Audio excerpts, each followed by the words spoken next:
Oh, we're back. I didn't mean to do that, so we started off straight on me. Fuck, that was an accident.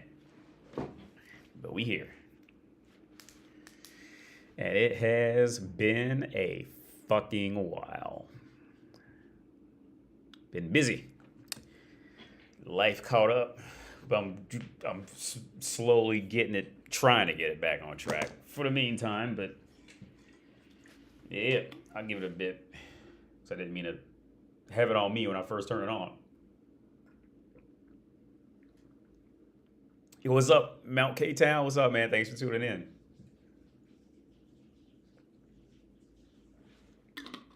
It's been a fucking while. I seen the last date I did a live stream. This shit was like the 11th or some shit. Has it been 2 weeks since I've been on? It was like no, wait. Yeah, no, yeah. It's been a while. What's up, Carlitos White? What's up, man? Thanks for tuning in, man. Thanks for tuning in. What's up, PS5, PSV, PS5? What's up, man? Thanks for tuning in, man. Yeah, this fucking professional bullshit. I gotta do this. You look like you got that teaching job. Oh no, and you know I'm gonna go into that in a minute, and I probably won't. If I do the teaching job, like that's just an option, but I highly doubt I'm gonna do that now because of what I'm doing now, and I'm gonna go into that in probably 10-15 minutes. But God.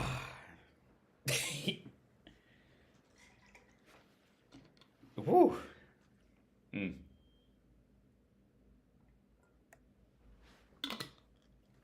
But yeah, man. The teaching, whew. Here's the thing, man. When it comes to teaching, when it comes to these white collar jobs, if it was just the action of doing the job, like itself, it wouldn't be that bad. In fact, I quite like the few white collar jobs I did. You know, the one I genuinely worked. But it's all the paperwork and the behind the scenes, and on top of that, dealing with other people. Here's the other part. Here's one of my issues in working in the formally educated world and working in the relatively speaking informally educated world, aka or slash like blue collar world, right? We're working more your body with your mind. Both sides have good and downsides to them, right? The good side about working in the more blue collar worlds is that you at least get to move around and talk more, and you know, it will depend on where you are, but you definitely get to move around a bit more. You know, you're not really too confined to one place in many of them. But the bad side is you ain't gonna be able to walk into a blue collar job and start talking about Aristotle. You know what I mean? And motherfuckers gonna start. You know what I mean? That shit ain't gonna fly there, right? So overall speaking, like there's a good chance that like you won't be intellectually stimulated in a decent amount of, relatively speaking, like informally educated blue collar jobs. And when I mean informal, I mean like not going to university or not getting a trade, right? You're not gonna find many people, you know, in there really talking about too much outside of beer and sports, right? Now. But again, the good side is you get to move around. You get to see, you know, if you get to drive or go somewhere, it's a plus, you know. And I love those jobs. I told you, I used to work for Krispy Kreme, driving a donut truck. I liked it. That was one of my favorite jobs. One of the favorite jobs I ever had in my life. Because I had a lot of them when I was younger. But, so the good side about working in white collar is that, okay, you're never going to be sweating. All right. When you working a white collar job, unless you're working in like a fucking jungle or some shit like that, unless you're working in a place like, you know, it just doesn't have air conditioning, you're not going to sweat. Okay. You're not going to be picking up much heavy shit. If you sweat, they're probably going to send you home because you might be sick type of shit. Right. But on the backside of working white collar jobs is egos get out of control. Egos get completely wild, out of control, and it just gets really sad and pathetic, right? So, for an example, I had to do this group meeting last night, and in the professional world, and no joke, everybody in there looked like they hate their fucking life. Like I'm like, yo, but here's the thing, like I'm getting paid by the military to do this shit. So like I'm just kind of doing it for that. Like I really don't have any interest in it. I'm completely done with it. I don't have any interest in it, right? But the military is going to pay me for it. So, okay, cool. We'll pay me for it then. I'll do it. At this, just to maybe learn something new from somebody else. But the overall theory is fucking torture, dude. So when you get to the intellectual worlds, egos just go out of fucking control. Out of control. And they define themselves by a piece of fucking paper, right? And I've shared this story numerous times, right? When I remember when I got my first degree in biotech, I remember I was living in Dayton, Ohio, right? And I finished getting my degree in biotech. And I drove down to my dad's house and I gave it to my dad, right? When I got the diploma, right? When I got the diploma, I drove down to my dad's house and I gave it to my dad. And I asked him if he wanted it. He's like, yeah, you don't want it? And I told him, like, no, because I'll just throw it away or use it as toilet paper. I knew at that moment when I got that degree, which it wasn't a doctor's degree, but nonetheless, it's a biotech degree. Like biotech, you can always do something with biotech, later on in life, right? So it's not like a complete bullshit degree, but it's not like a completely, it's not a doctor, it's in biotech. I'm not trying to advertise that, but I knew when I seen that I could have let that shit start to go to my head and I could have went a whole different path and I killed that shit back then. So I don't even know if my dad, I'm pretty sure he still probably kept the degree. I don't know. I don't even know where it's at because I never let that shit define me. Never let that shit. I never talk about any accomplishments, anything I got on, unless, it comes time to talk about it, right? I'm never going to tell you. I'm never going to walk around and brag or anything. So this is a funny part. When I had the group meeting, right? You can see everybody in the group meeting. And this one girl, she was in there and did it with all her, diplomas and certifications on the wall and back of her. It's just like, it's fucking sad. Like the white collar workforce, work area, whatever you want to call it, like unless you get in with a cool group of people, which can always happen, just like with the blue collar world, unless you get in with just a cool group of people, which can totally happen, it's just torture to even just exist with them, right? It's absolutely torture. Yeah. So I'm thinking about the teaching job because here's the thing, when I taught, I had no problem with teaching. Doing this job, I have no problem with doing the actual job, right? But it's so if anybody out there who's a teacher, that you got to write lesson plans and you got to write full lesson plans for literally every 2 minutes you're there type shit. You have to write a lesson plan. So that fucking sucks. The second part that fucking sucks is the students are usually great, right? Of course, you're going to always have your one or two that's going to be they're going to be, kind of be type of shit. That's going to happen, right? But for the most part, students are fucking great. And this is going to sound, only people who know, right? So in situations where you have to teach or talk to people, shit like this, usually the people in the crowds or whatever the fuck, usually they're great to interact with. The people who usually completely suck in the professional settings are the other professionals. Those are the people who are usually going to be those are the people who are going to make your life just horrible for one reason or another. Whether they're going to be the immediate whistleblower or be extremely strict on one thing or sell their fucking grandma's pussy out for 2 seconds of glory from a boss type of shit. It's the other professionals that make that shit just unbearable, man. And so after I'm doing this, I'm really thinking I'd have to look for me to go for me. Okay, because again, with me doing what I'm doing now, I'm doing this because the military is paying me to go back and do it, right? So here's the thing. Now who I'm working with, they don't know this, right? So here's the thing. So I'm essentially making their salary to come in here and do this shit, right? I'm essentially making the boss's salary, essentially speaking, to come in here and do this, but they don't know that. Right? So it's but here's the thing. Even though I'm making their boss's salary to do this shit, I'm yo, I don't know how you can, I'm thinking to myself, I don't know how you can do this.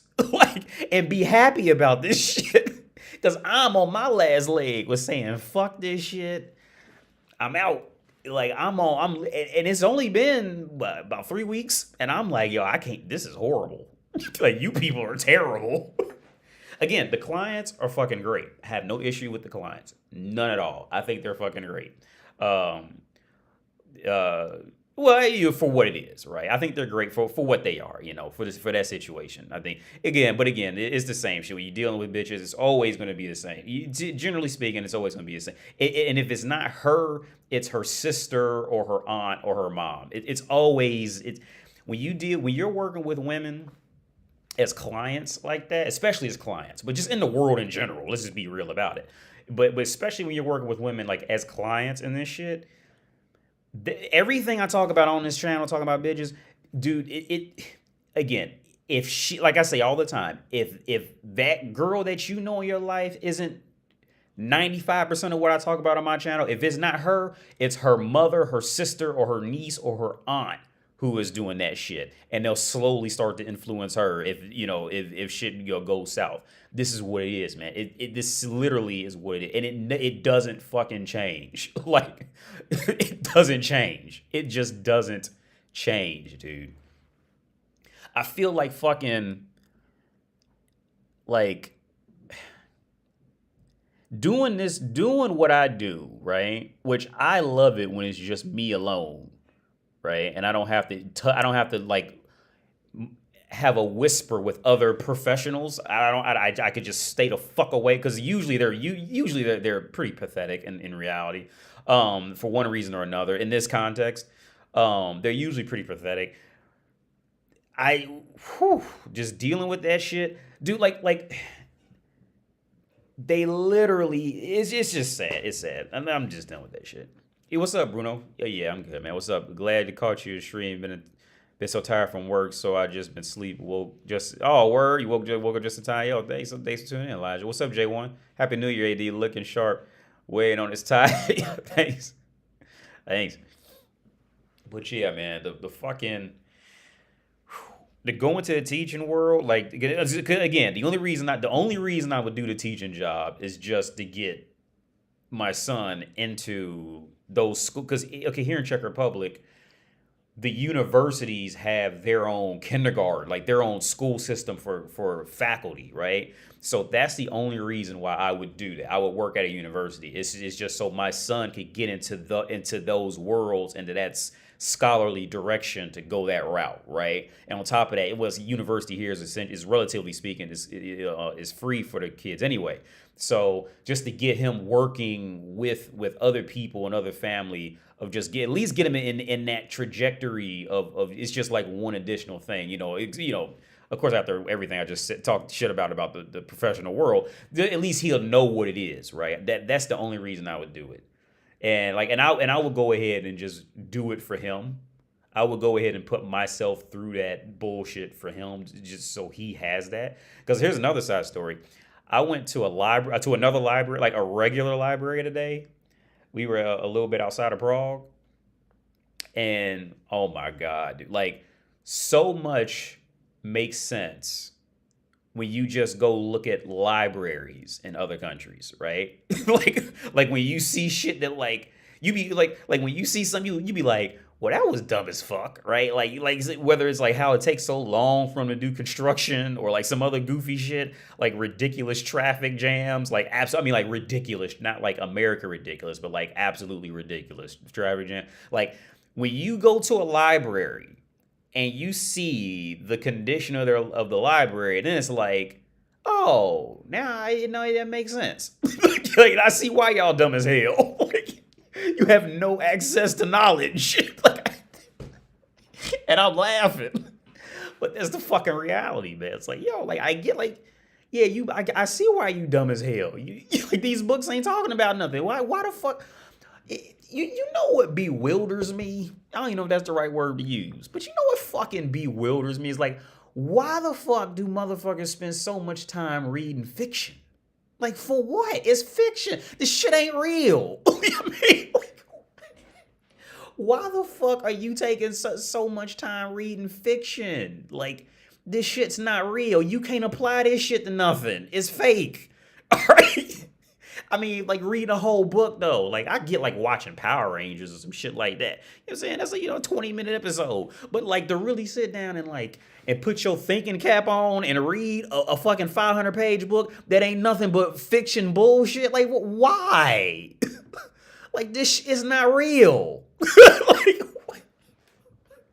and the whole this okay. I'm bashing Europe. I'm going to bash Europe right here. This is one thing that I don't understand. But from my perspectives, I'm not going to say it's all of Europe, but my limited perspectives is when you see a library or anything that's of learning knowledge, like of legitimate learning, not like the fiction, like Europe gets away a lot more with fiction. And like I said, I think it was the last live stream, Europe has turned more into a religion than a world superpower type of continent, right? They've turned more. It's more religion. So like a lot of what comes out of Europe, if they didn't just full on like just try to just copy whatever they heard or seen America do type shit. Like if it's not that, then it's gonna be in making a dress or some or you know what I'm saying, some borderline either just flat out fiction or fiction shit. It's like and they'll live off of it for 200 years. Like Italy is a great example. You know, Italy is living off of just being named Italy. Like that's literally it, dude. There's nothing else there.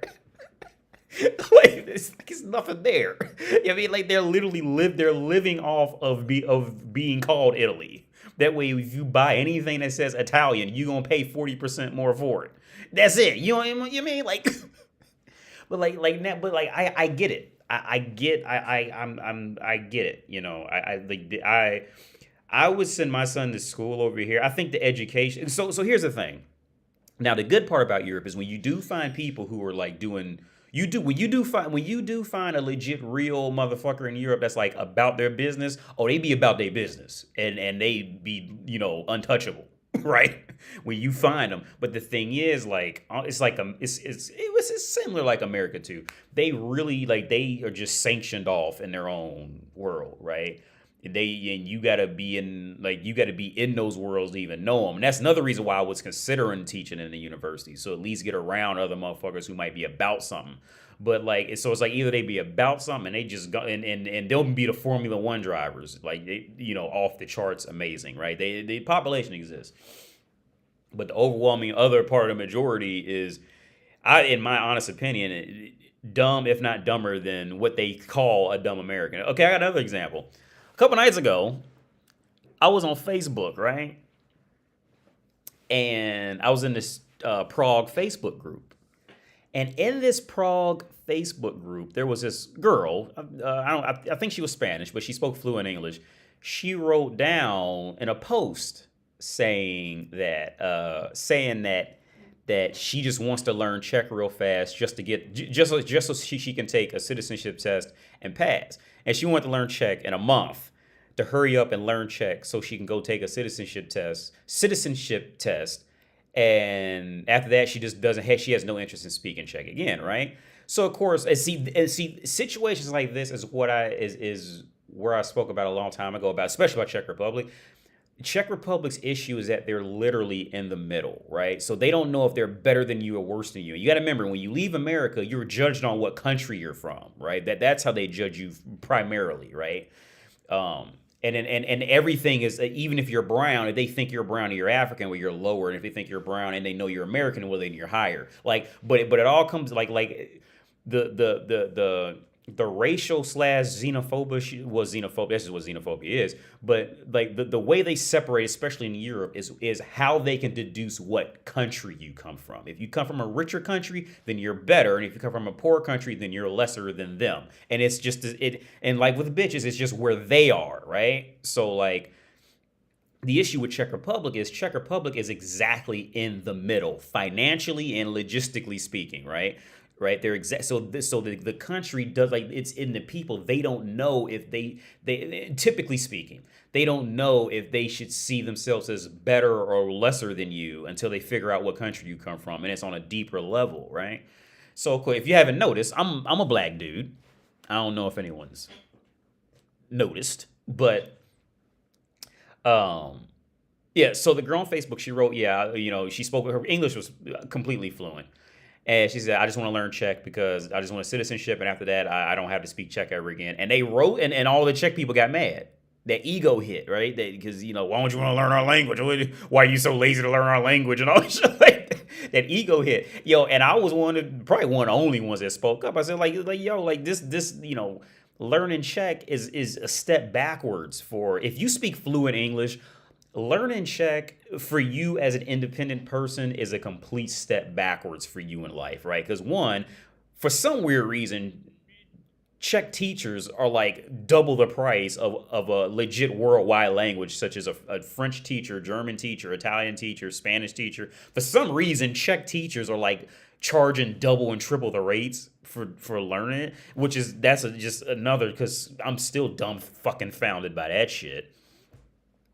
And on top of that, if you're a native English speaker, Czech is like one of the hardest languages for you to learn, and it's going to take you the longest to learn it, right? So unless you just have a child here, or you're just bored, or you have time and money to burn, there's no real reason for you to learn Czech. And I told the dude that, like, there's just no real reason for her to learn, for this girl to learn Czech. Now I will admit, trying to learn Czech in a month is, a bit fucking ridiculous, because again, it's one of the most difficult languages for you to learn as a native English speaker, right?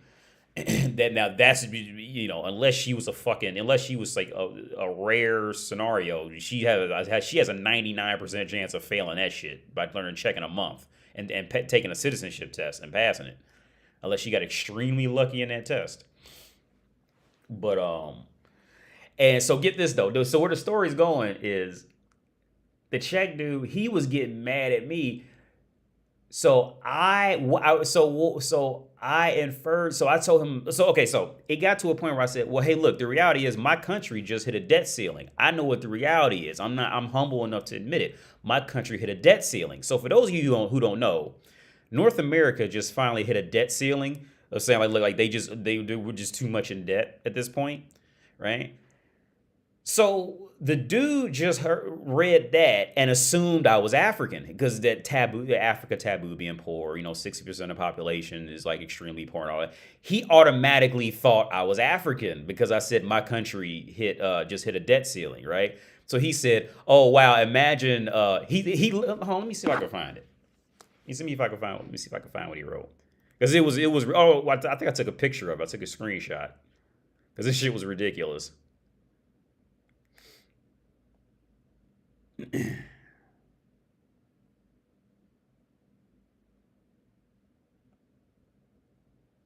Did I not take it?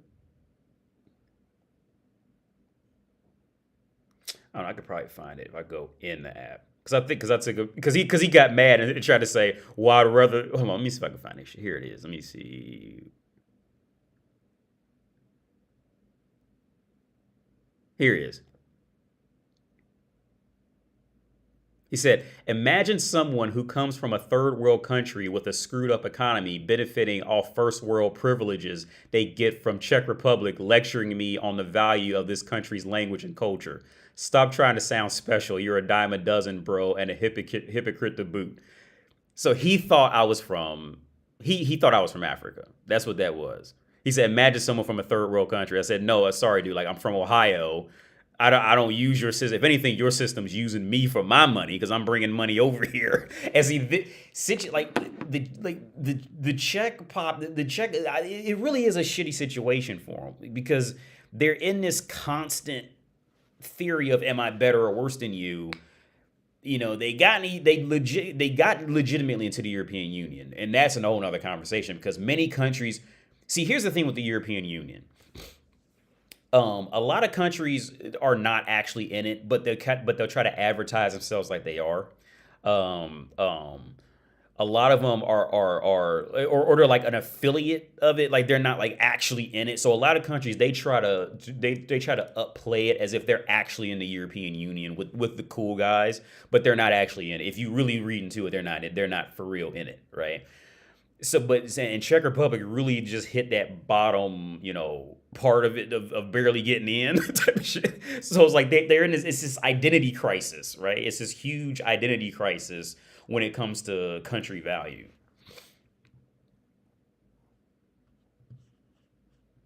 I agree. Europe ought to be colonized.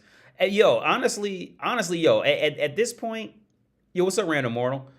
At this point, yeah, I think yeah, Europe would really benefit from it because okay, and this is just my theory. I'm no legit political scientist, but Europe would benefit from being colonized. Well, because they need it. They really need it. You know what I mean? Like Europe proper needs it. Because again, whenever you have too many languages this close together, because they've been trying. Okay, so here's the thing. Here's the thing. And this is going to be like some racial core, but this is the fucking reality of it, right? So let's take, because I've been looking into India lately. Mo, we were talking about India. I've been looking into India lately, and India had kind of the same issue, right? Where it was always really split up.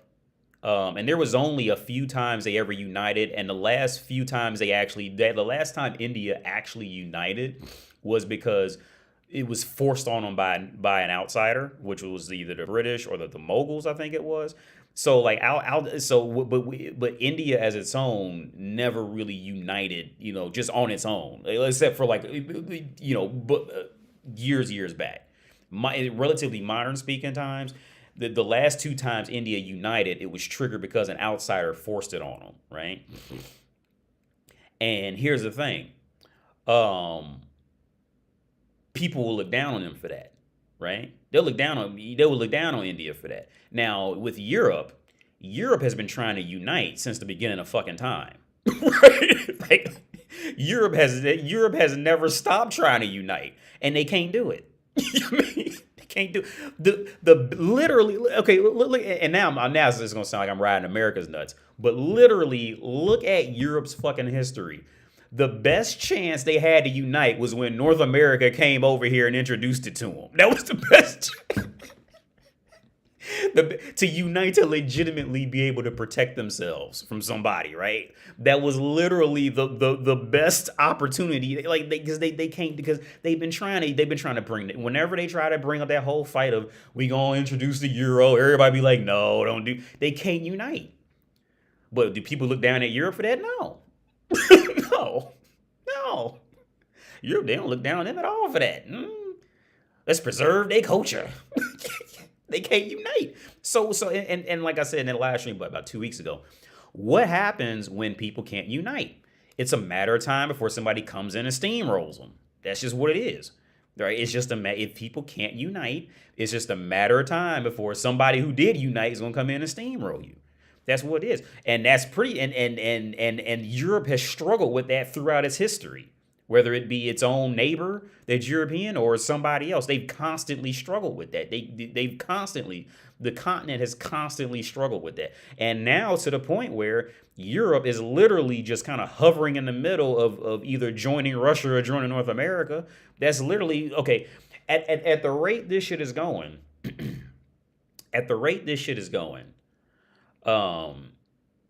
Europe is okay. My opinion is Europe is going to end up being okay. America is going to end up protecting Europe as a whole. I think it's going to go there. I think it's going to go. America's going to end up. I don't think we're going to end up owning Europe, but we're going to end up having to just protect Europe on a whole because they can't protect themselves, right? It just is what it is. All right, and here's the thing, and in every statistic. If it's not influenced by North America, it's just never really gonna come. Not a whole lot's gonna really amount to anything, here. Because and the reason I say that is because technology just took off too far. Now Europe, Britain was the shit with the Industrial Revolution. You can't fight that. That was the shit. But when technology grew and grew and grew, I'm like, these motherfuckers, they just, you got to unite at some point, and they can't unite, right?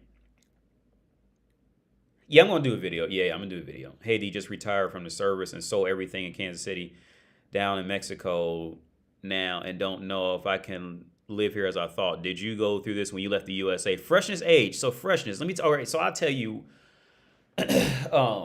So you say you retired from the service. So you are at absolute youngest, I would say 38. So you're in your 40s. So you're gonna go through periods of just depression or whatever because you're just in a new place and you're totally fine, dude. But it's gonna suck because you got to. It's that conversion period, right? And it's gonna take time. And you're going. Well, I went through like months of just like not necessarily longing, but just like because you're gonna be lost. You're in a new culture with you're in a new culture with just new types of people, right? And just a new mentality. What all that classifies as culture, but you're just in a new culture. So it's like so you're gonna have so in my opinion you're gonna have to go through phases of learning who you are, letting go of certain habits you had, letting go of certain parts of your past and habits, and learning how to maybe I wouldn't say not so much as completely adopt another culture, but work it into work it into the core of who you actually are, right? I wouldn't say just a completely. I would say at that point, don't try to completely adopt another person's culture, but just work it into your personality, and then that way you could stay an individual, or you could either stay or become an individual. But it sucks. It's going to suck at first, for sure. And people, I think people on the internet always try to paint it as this paradise. And it's just like, especially if you go on Instagram, everybody's gonna try to like paint it as this fucking like I said with entrepreneurs, they try to paint it as this like this paradise wonderland. No, you're gonna like no matter what life you pick, you're gonna have good and bad parts about it, right?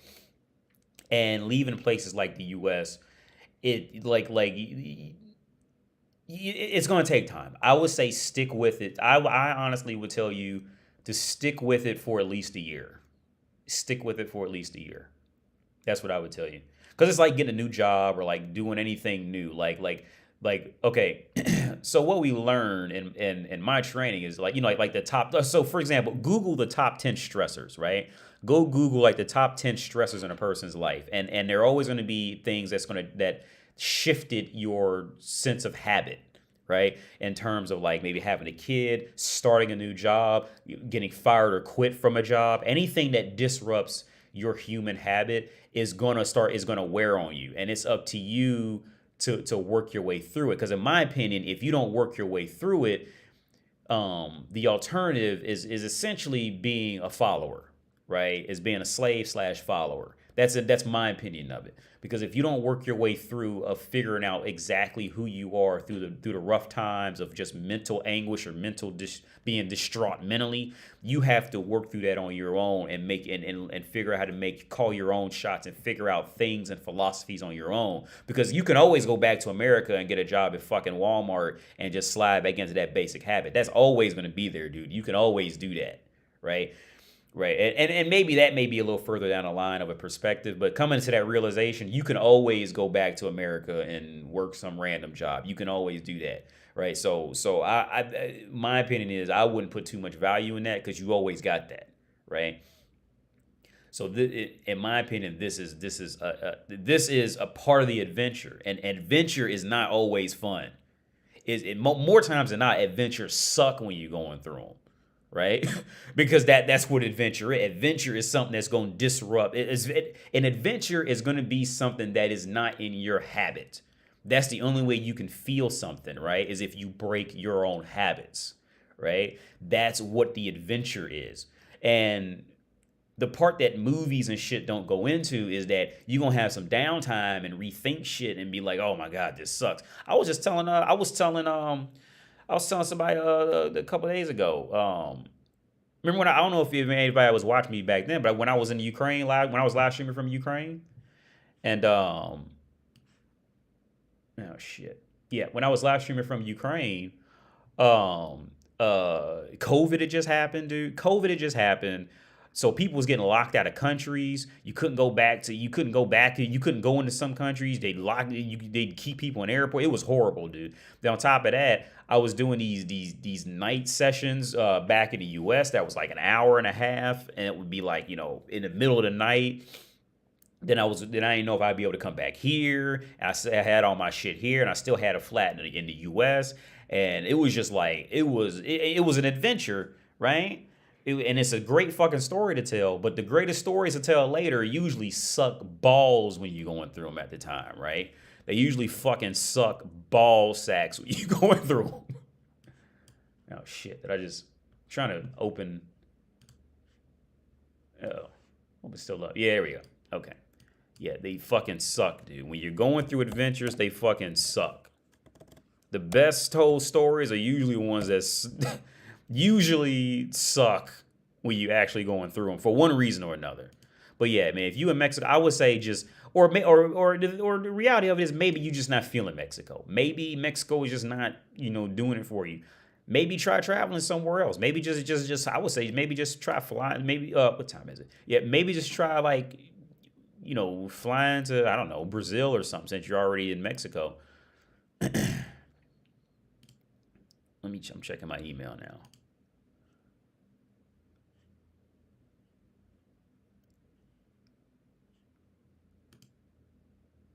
Okay.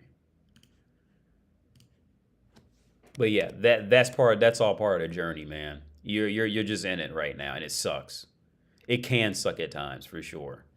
You're just in the journey right now. Oh shit, what the Oh, here it is.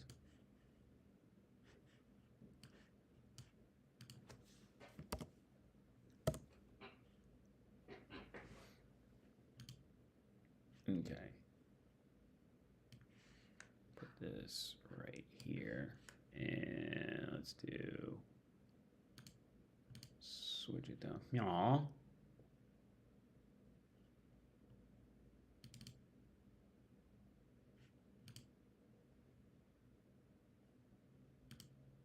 There. Oh, pfft. Jesus. Fucking Streamlabs. Can you do anything right? All right. Well, then that probably wasn't Streamlabs. Forza Habit. All right. Freshness 100. Yo, what's up, Super? What's good, fam? Haven't been on stream in a while. How's it, fam? Bro, hey, yeah, everybody's good, man. Everybody's good. I'm just trying to rearrange shit and make shit work. But yeah, everything's good, man. Everybody, as far as I know, everybody healthy and doing all right. Yeah, I'm glad to see you tuned in, man. Hope everything's going all right with you.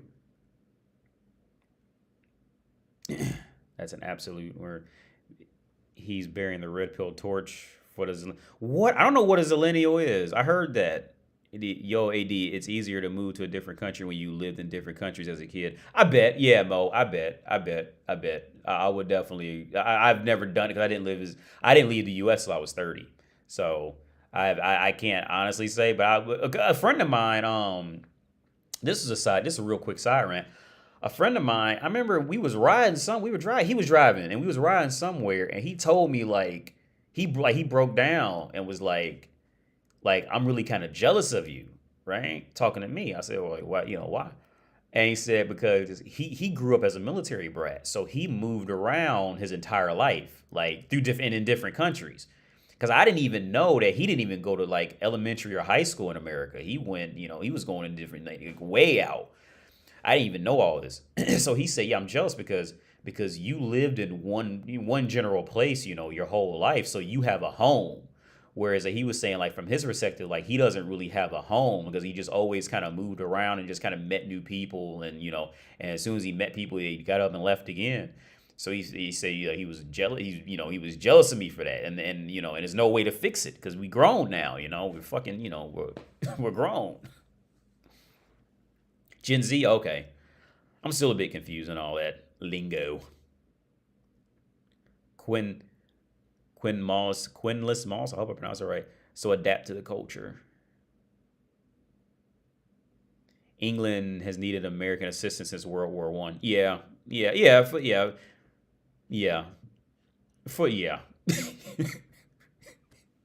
because they've always because England has the British have always been in like some struggling like on a worldwide level like struggling debt from all that colonization and trying to keep all that shit moving for the most like it was always some debt issue like from wherever they colonized.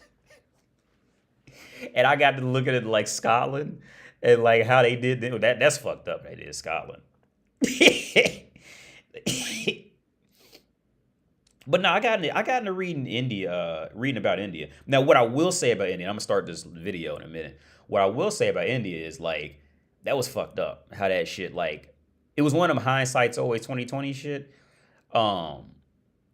So for and I'll briefly talk about this because again, I'm not gonna try to claim I'm a historical scientist with this shit, but this is what I was able to put together. And anybody definitely feel free to correct me if I'm wrong. The British had been learning India's language, right? For a decent amount of time before that whole imperialism shit started, right?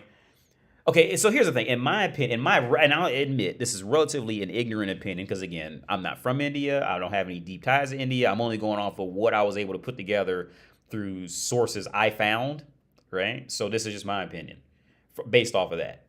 Foreclosure. Is that the right way to use foreclosure? I don't know. But anyway, so what I was able to put together is essentially the British ended up learning. They knew more about the Indians than the Indians knew about themselves, right? And in my opinion, India was doomed after it was this one leader, and he had his name was like different from all the other ones. And in my opinion, that was the beginning of the end. This leader, I think it was 2 or 3 leaders before British came and fucked with him. The British came in. This specific leader, he took out anybody who was advocating anything except war, right? So if you advocated education, innovation, you was kicked out. You was kicked out, the royalty, and all he focused on was swords and war, right? That's all he focused on because he didn't anticipate technology, advancing, right? Or any, shit like that advancing. And in my opinion, that was the beginning of the end. I can't remember his name, but I think it started with an A. He was the beginning because once you strip out education, that's the beginning of the end. It's just a matter of time before you get run over, right? So fast forward to where the British they'd been trading with them. And the British ended up going into India and fucking learning their language and going to their schools, right? So the British ended up learning how to speak. Let's just use Hindi as an example. I'm pretty sure that's the language. They end up learning their language, and on top of that, they started going out and digging up their own history that they didn't even know they had. Right? They just discarded it. So the British ended up finding out more shit. They knew the Indians better than the Indians knew themselves, right? On top of that, the Industrial Revolution kicked off. So they was coming there saying, well, look, we can put our factories here and we can make these fucking textiles fucking 10 times faster than you can make them by hand. That they may not be as great as quality, but we could pump out a whole lot more of these motherfuckers in a day than you can in a week. And on top of that, you know what I mean? And then, you know what I'm saying? And on top of that, we'll trade with people back in our country, right? Which that goes like downhill later, but that's essentially so that Industrial Revolution and education took off. At this point, the British knew more about Indians than they knew about themselves. And on top of that, India had a good 4 or 5 fucking enemies that was constantly working to take them over. So, so at this rate, again, this is what I was able to put together. India was constantly trying to fight off a good 4 or 5 other groups that was constantly trying to take them over. On top of that, Britain was coming and introducing new technology and essentially slowly just did a corporate takeover on them. So they lost all that shit. And then on the back end, yeah, Britain did fuck them up. They was way overtax them, stealing all their shit and sending it back to Britain. And then taking their technology and all that shit. Like, for example, I think they took the boat technology because British boats lasted like half as long as Indian boats. So the British actually started employing Indians to make boats that were better quality. But then what happened was It put the boat makers in Britain out of work. So that made the Brits hate the anything that came from India. The Brits didn't want anymore because they took all their jobs. They took our jobs. Same shit. They took our jobs. Same shit. And yeah, India they just found themselves in a fucked up position, right? So then the British end up fighting, I think, what, 2 or 3 wars in the course of like 4 or 5 years, and fought off all the invaders coming there, because and again, I can't ignore the fact that that British they definitely took advantage. Right, but it's like in the overall scheme of things, like the British they defended their country, right? So I mean, so on the other side of the argument is, would India really even still be there if it wasn't for the British? And that's a fucked up. It's a shitty thing to say out loud, but it's a reality. Would India even really be? Would it truly still be there if it wasn't for the British? With the position that India found themselves in at that point in time, would they? I mean, would it be there in anywhere near the same size and capacity that it is now? That's a serious question to ask, right? And now, again, I'm not going to negate that they didn't take advantage, because they totally did take advantage. As far as taxing them, like it was like 90% of their wages, some crazy shit like that. And it got to the point where people either had to work at the British factory or run off and do agricultural work, which has always paid terribly. So it just brought in extreme poverty, to the masses. But on the back end, the British actually united, because they actually united a lot of India in the sense of, it was really built up like this village had their own law, that village had their own law, the other village had their own law, and and nobody was really communicating like that to share punishments. So a person could like literally kill fucking 8 people over here and just walk 5 miles that direction and be totally fine. like it was wild, right? America went through the same problem with the FBI and John Dillinger. The America went through the same. Everybody goes through these issues, right? It's just humanity. But the overall, my overall theory, my overall thing is, and it's gonna be fucked up to say, when Britain got approached by it, in court, and they said, you should apologize and all this shit like that, and I gotta agree with Britain on this, how it played out. They said, like, look, we apologize, but this was going to happen in 50 years max, right? Because the Industrial Revolution took off. And it was going to happen, all right? And it probably would end up worse, right? Because if 1 of 5 invaders had to come in, they would have, look, that shit would have been worse. They wouldn't be able to fight them off at anywhere near that same capacity, right? It would have been, some shit would have been worse. I won't say everything, but some shit would have been worse. But I agree with Britain on that, because technology just took off in that time period. So in my opinion, in my overall opinion of what happened, again, which is just from the data I was able to slap together, India suffered from creative destruction, right?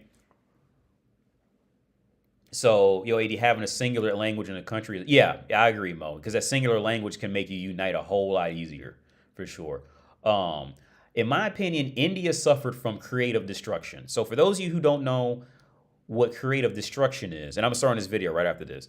Creative destruction is essentially, let's say like right now with the whole AI technology, and you can just type some shit in and it'll draw it, and it'll draw it well. That is going to essentially destroy a lot of digital artists, right? Because now you can just type it in and it just works, right? And a big argument is, oh, well, AI art is not real art. Well, okay, I wouldn't say it's not real art, but what I would say it's not traditional art, because it's still an art to it to be able to even write a program to even do some shit like that, right? Like, I can't get up and just write a program right now and I just type in big titty bitches sitting on a chocolate chip cookie and just draw big titty bitches on a chocolate chip cookie. Like, you know what I mean? Like, I don't know how to draw. I don't know how to make a program and just do and make this shit look anywhere near realistic. I don't know how to do that. So it's definitely art. I'm not gonna say it's not an art, but it's not a traditional art, right? I'll go ahead and admit that 1,000%. But that is an example of creative destruction. When a new technology comes out that just completely annihilates and just destroys lives of who lived off the previous technology. And that's where, in my opinion, that was essentially where India ultimately fell off. That industrial revolution just wiped them off the fucking planet. And it wasn't through any type of war. It wasn't through having superior rifles. It wasn't through having superior swords. It was just through simple business, right? That was the core of it. Because if it wasn't for that, the British would have never had any real interest in putting anything there to build, right? They wouldn't have had anything. The only interest they really had outside of trading directly with them was getting tea from China. And the Indians, they didn't drink tea at the time. So, like, I agree with Britain. I don't agree with what they did after the corporate takeover, which they was caught, like, ripping bitches' nipples off with bamboo sticks, I think it was, or some type of stick. They was called, like, just doing, and just, like, walking in telling people to give them all their shit, and people just believed them and gave it to them. They definitely took advantage, but the core of it was creative destruction. That Industrial Revolution just wiped them out, and it was just nothing. And even now, anything I could find, it's like trying to hold on to the quality of the cloth that they made, which, I mean, I appreciate, working to make cloth, but okay, motherfucker, look, this machine I got in this corner can make 5,000 of them in 15 minutes. I mean, it's creative destruction, right? So which one would you, okay, when shit gets real, which one would you rather go out there and buy? Would you rather buy, one sheet that's fucking $2,000 and it's gonna take you 3 months to get it, or would you rather just go to Walmart and get you a $50 sheet and throw that motherfucker on the bed as soon as you get home? I mean, it's a no-brainer at that point, right? It's a fucking no-brainer. But okay, this is another side note, because I got to reading a book by Bill Gates. Where is that? Here it is. I'll show you a book I'm reading right now. Called How to Avoid Climate. Well, I'm reading. I'm always reading a few books at the same time, but this is one I'm trying to like, at least wake up, read, at least a good 20, 30 pages of it type of shit, or go to sleep reading a good 20, 30. So I'm reading this book right now, and this in combination with a few other books I'm reading. Now my mind is just kind of going towards just the reality of humankind, right? And I'm starting this video in a minute, man. But the reality of humankind is like I touched on this a while back with the whole topic of, we're the first part of our species to be able to, like, legitimately look back in our past and like carbon date shit and see how old shit is and legitimately analyze history and historical facts. Like, we're the first ones who can, like, relatively truly do it, right? Because none of us really can do it, because we can't actually go back to the year fucking 9 and see what happened. But like, we have at this point we have enough knowledge to be able to realize we don't know shit, right? We have enough knowledge to know that we're dumb as fuck. We finally hit that stage, and by that I mean, until now, as humans, it was always about what we can do. Like, can we build this bridge? Can we make a car that has 15 cylinders and go 500 miles an hour? Can we do this? Can we make a rocket? Can we go to the moon? Everything about human history, literally up until now, was, can we do it, right? Can we get more food? Can we have more water? Can we grow more grapes to make wine? Can we have more fruit? It was always, can we do it, right? And now, I'd say, relatively speaking, for pretty much from the Victorian era till now, it's shifted to what should we do, right? Like it made a full shift from what can we do to what should we do. So like, now we can solve world hunger.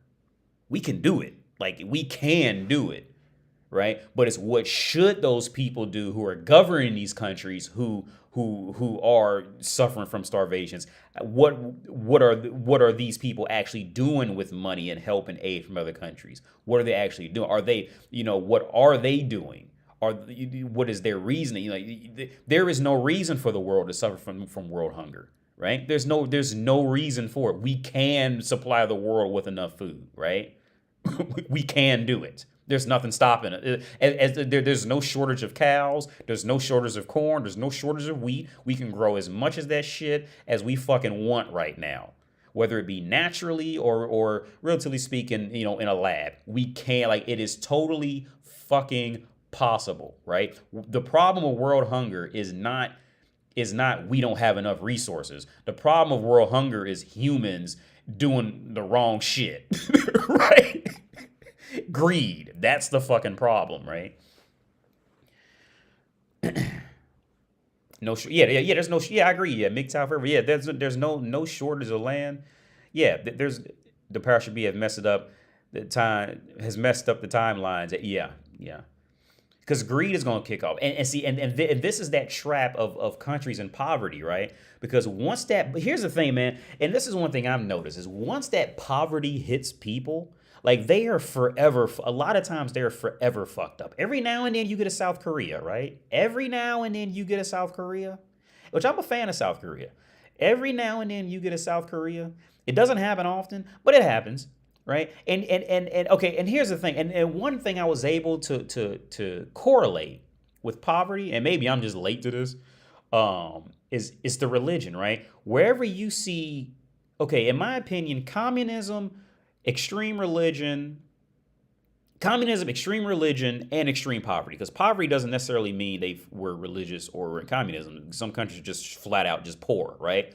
So those three groups, extreme poverty, extreme religion, or communism, just fucks up the human mind, right? And they will, and a lot of them will just once human gets exposed to that, it's so difficult for many of them to grow out of it. It's very difficult. They just always have this distorted view on finances, on how to sustain anything. Like they just don't fucking get it, dude. And those three groups have that in common in my book, right? But the differences that I've seen that I was able to slap together from, let's just use like stereotypical, the stereotypical Africa view and the typical Asian area is, historically speaking, Asian cultures very rarely believed in afterlives, and they very rarely believed in like these independent mystical gods that more so, in more times that I was able to put together, and maybe I could be wrong, but what I was able to put together is more of their religions are really more philosophies, right? With just a figurehead of that philosophy, right? Whereas countries that got relatively speaking, like that colonization infection from Europe, these countries tended to have with the monolithic God, right? That one God who cared about you, and he'll come and save you if you just pray to him, right? And I think that's what just adds to it, is that prayer and hope that somebody's just going to come save you. Whereas in more the philosophy-based religions, like was it Confucianism, and those it's more, you should just do right shit, now keep moving. You ain't going to go, when you die, you're not going to go live in no water vapor, bro.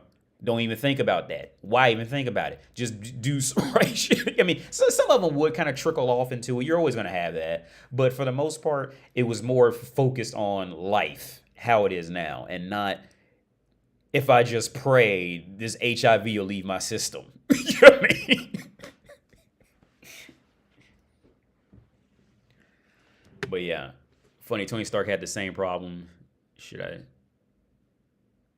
There's way more land, but they want people within. But here's the thing, Danny Corey. Yeah, at some point that's going to run out. The land at some point. Well, because in this book, in the climate book, he's going on about, because he's really into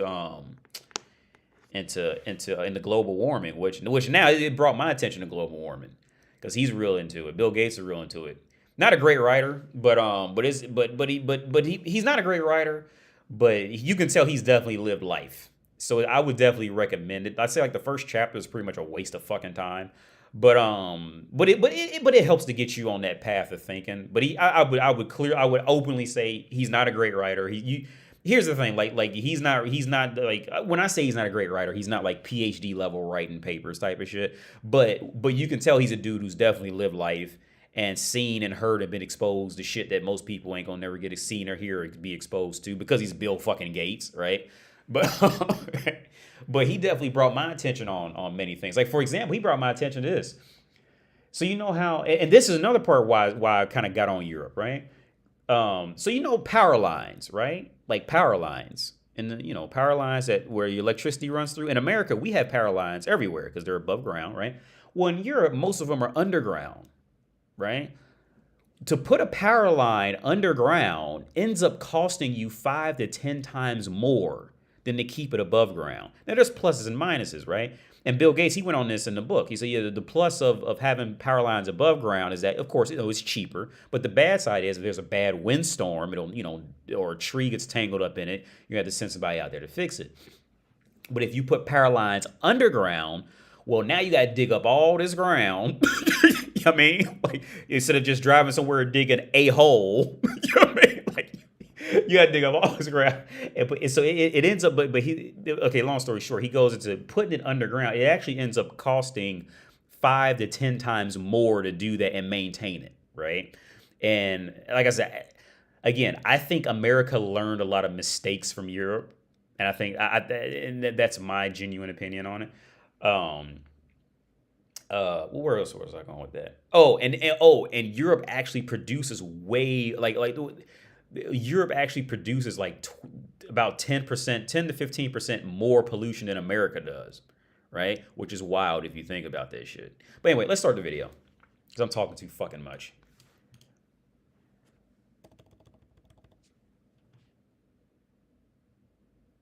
Y'all see that? Okay. Embarrassed that you were crying over an ugly man. Like, he didn't have the personality or the looks, and you still got your feelings about him. And he ended up breaking your heart. Like, don't you? I don't know. I would be embarrassed. I will die. I wouldn't. Yeah, no, I don't know. Like, how do you ever come back from that?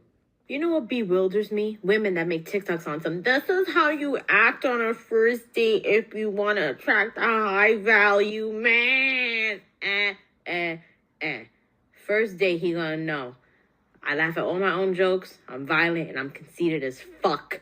Okay? I don't care. I'm always gonna love me more than I'm ever gonna love you. And if a man wants to be in my life, he needs to spend his every waking hour thinking of ways on how he needs to convince me that he should even be graced by my presence. How am I gonna be up at night trying to adopt a personality that ain't even mine to attract headaches and ridiculousness?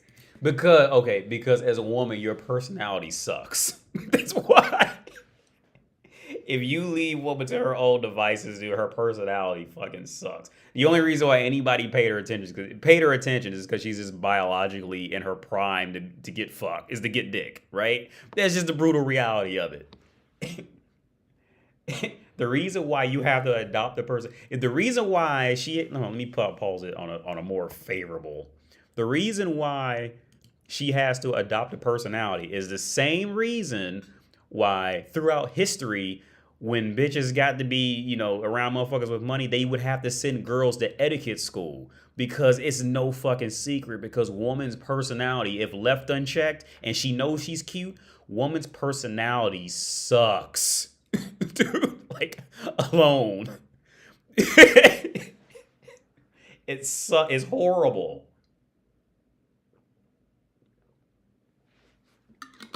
There is nothing likable. There's nothing likable. That's why you have to adopt. That's why you have to draw on your face for 3 hours a day. That's why you have to spend $200 on your fucking hair. That's why you have to do everything you can to dress up so people don't focus on your personality. You already doing it. That's why.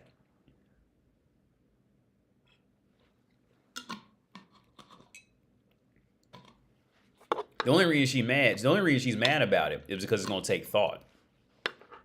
That's why she's mad. Because she's hiding her face. She applied makeup and just to make a TikTok video. She's hiding her face. She's hiding her true quality of her hair. She's trying to dress up in that costume. It's no problem with that. So why is it a problem for you to adopt a new personality? Because you got to think. That's why it's a problem. Women don't like to think. That's oppression. Trying to adopt a personality that ain't even mine to attract headaches and ridiculousness. It don't make no damn sense. Enough. Be you and put yourself first. Would you be? No, okay, yeah, no. Well, here's the thing. It don't make. I'm gonna add to this. She would do well if she stays her, but she just shuts the fuck up and just stands there and be woman. Just keep her fucking mouth shut, stand over there, put a tight pair of pants on, and just shut the fuck up. And then be you. And then it'll work out. But as soon as she starts talking, well, that's why she's single sitting on TikTok. Make no damn sense. Enough. Be you and put yourself first. Would you be okay with your guy exercising options on you or what? No, I think I'm married in my leave for a reason. Like, if I was overshooting myself. Yo, she's fake. No, I'm just being serious. You know what I mean? If I'm one of those problems, like, I would have married like a millionaire. Like, my husband provides a very, very good lifestyle in the Midwest, and I am very grateful. But I do not want the 7. Okay, wait. Stop. Wait. Right here. I would have married a millionaire. This is that false sense of entitlement. This false sense of entitlement and this misplaced sense of courage bitches have, right? This is, okay, to make it clear, woman is in charge for the first 5 minutes. Men are in charge for the next 50 years, right? Everything about her that's making her valuable is because relatively her 5 minute of value, her 5 minutes of worth, meaning she's a young girl who looks like she's taking a bath. That's the only thing. Okay. So if she's so she states, I would have just married a millionaire. Okay. This young lady is in no position to say that she will marry somebody, that she will marry, and especially an individual, right? She is in no position. Woman is in no position to create anything that's going to be sustained longer. She's not. It's fucked up, but that's the reality of our positions in the dating market, right? Now she could say she'll fuck a millionaire. She could say that because everybody can use side pussy. And I think that's really what she means to say. She can fuck a millionaire. Okay, her getting married to a millionaire. Oh, that's just not. That's not completely out of her control. All right. Woman is not in control of who she marries. All right. Especially if the dude's better than her. because if the dude's better than her, well, guess what? That guy has 5 other bitches that look like her and better running around somewhere. She's not in control of who she marries. Again, if she had said, I would have just fucked a millionaire. Well, yeah, I'd say that. Yeah, you wouldn't go ahead. But no, married? No, you're not. Whoever this girl is, she's not in charge of who she marries. See, this is that misplaced sense of courage because dicks get hard when they look at her. Like, my husband provides a very, very good She married, okay. lifestyle in the Midwest, and I am very grateful. But I do not want the 7-figure problem like you have. All we have to do is No, I don't want 7-figure problems. No. Okay. No, she's right about that. But okay, she needs a man like me to confront her about this on camera, right? The I don't want 7-figure problems. Define 7-figure problems, right? And now here's the thing. I know how she would define 7-figure problems, how she thinks men want to hear it, but I know what she means in woman's world with 7-figure problems, right? The 7-figure problems of knowing he can go out and get a bitch that looks better than her. That's 7-figure problems for her. That's why she married a dude from the Midwest. And she's happy. Because see, this is another part that you have to understand with women is that they are always aware of who's prettier of who's prettier than them based off of how they were able to deduce how men react on, especially now it's shit like Instagram and whatever the fuck, who's getting more likes. Women can deduce what men find attractive. Because again, women do not know what is attractive and what isn't. Woman has no sense of value, right? Absolutely none. Absolutely none. She does not know that a diamond is valuable. She does not know that gold is valuable. She does not know a fucking Ferrari is valuable until men went out there and put a price tag on it. All right? And remember that.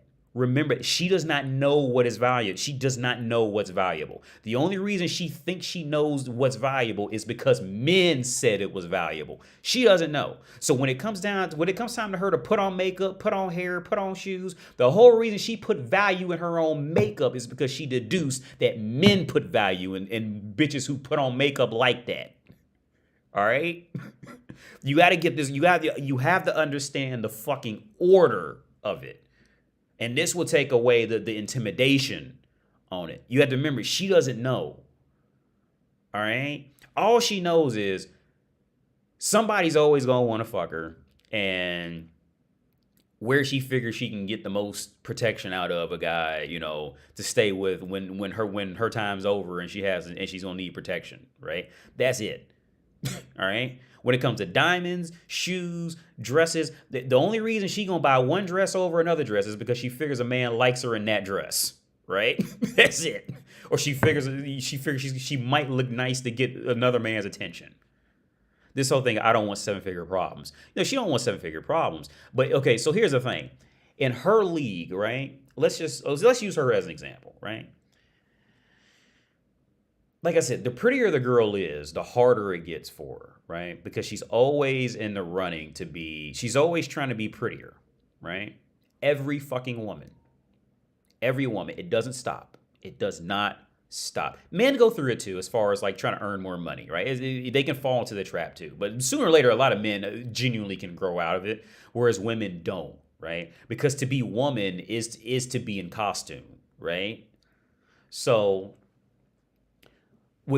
so by the time a guy is picking up a girl like her, right?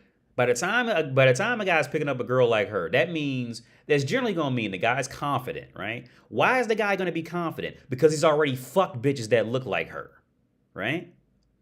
So on top of that, if he's got at least 7 figures, six whatever you get, 6, 7 figures, whatever you want to call it, like he's making, let's just say a lot of money, right? He's making a good amount of money. Okay, he can buy bitches that look better than her, like that, right? And the prettier the girl gets, the harder that self-esteem takes a blow, right? Because she knows she's pretty, but on the back end, even her being pretty cannot have this temporary solidifying of getting like the best guy on earth, because at some point she knows her beauty's gonna fade, and then 2, there's just always gonna be another girl who's gonna look better than her for whatever reason, whether she just has nicer hips, bigger tits, whatever, right? So this and some women, they try to hang in there and they try to fight it as long as they can. Some women do. They sit in, and I say it more so than not, especially nowadays. Many women try to go in there and they get in that boxing ring every day and get bopped upside the head, come out bloody eye and shit, and they go back get it tomorrow, right? Some of them, they fight and some women, they tap out because they look, I can't keep up with this. You know what I mean?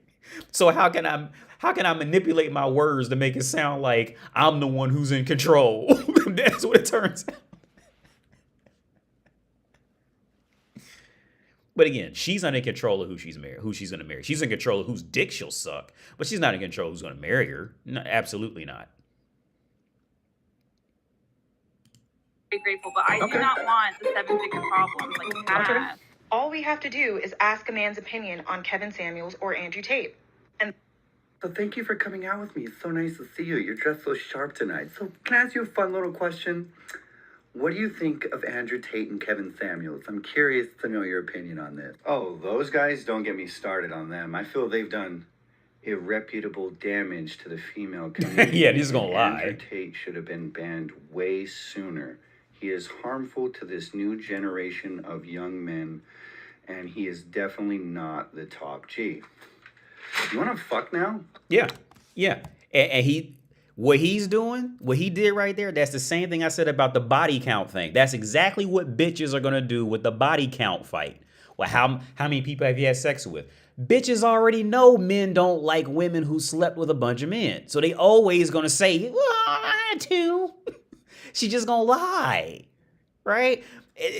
So what he's doing in here is exactly what I said what bitches are going to do. Like, this is why I say don't pay attention to body count, because she's just going to lie about it. There is not one woman on earth who's walking around thinking it's a benefit. It's going to be in her. Okay.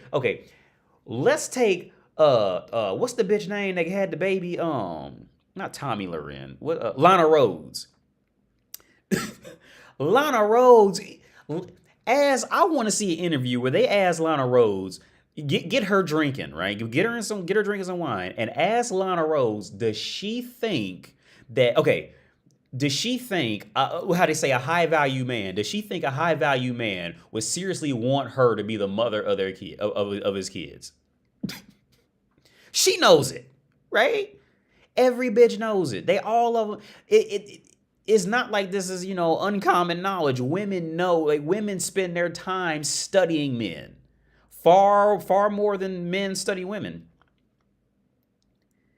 See, the only reason women don't like guys like Andrew Tate, or even guys like, guys who are similar to me or better than me in YouTube, another reason why women don't like this shit is because we finally made our church groups, right? So for those of you who don't know, church groups, women historically in the U.S. were known to have church groups. They would all sit around and they would all just gossip about everybody in the church, and they knew how everybody moved, walked, talked, what they would do, what they would think next, right? And men essentially never had this, right? Bitches, they make magazines, put them in fucking Kroger's to say how to fuck your man over in these 5 quick lessons. The women were sharing. Women had been sharing all this knowledge for centuries, right? And men just never did. Men were more focused on what can they go out there and do with their hands. How can they go work out in the world? What can they provide for the world? Where a woman's entire duty was to sit down and dive deeper into the psyche of man, right? And another reason why women are mad about this is because men have finally created their fucking church group circles. We finally created our own magazines, our own groups of people who are studying and learning women. And women don't like it because that was the only tool women really had to, to fight, because they can't really do anything else of real value when it comes to, sustaining life. They can't really do anything. That's why they sitting up mad, right? But yeah, homie right here, yeah. That's all the guys are gonna do now. When a guy want pussy and he thinks the bitch ain't gonna be on it, he just gonna read from a script, right? And that's the same thing I said what bitch is gonna do. When a bitch likes a guy who she thinks is like high potential, every woman is gonna dress up to the best she knows how to and sell that motherfucker the best dream she can. Every woman will, because it's just nature. Right? It's fucking nature. Every woman's going to do that. Any woman who's seen a man that she was really impressed by and really likes, do you think a thought went through her head, I should tell him I got gangbang last Tuesday? No, she gonna keep that shit quiet because she already knows. This motherfucker don't want to hear that. And he is definitely not the top G. You want to fuck now? Yeah. I've done nothing. You see what I did there? Those were your words you used in that fucking video. So you just gave me the blueprints of what to tell you. And if a man was going to manipulate you through the first date and create a whole fake life, which some motherfuckers do that, why would he stop at a question about Kevin Samuels and the top G? I would just lie to you. He would want me to smash you. Both of them would. They're not going to be bothered. Here's how men communicate with each other. Hey, man, you want to go out to the restaurant? Yeah, what time? 7:30? Okay, I'll see you there.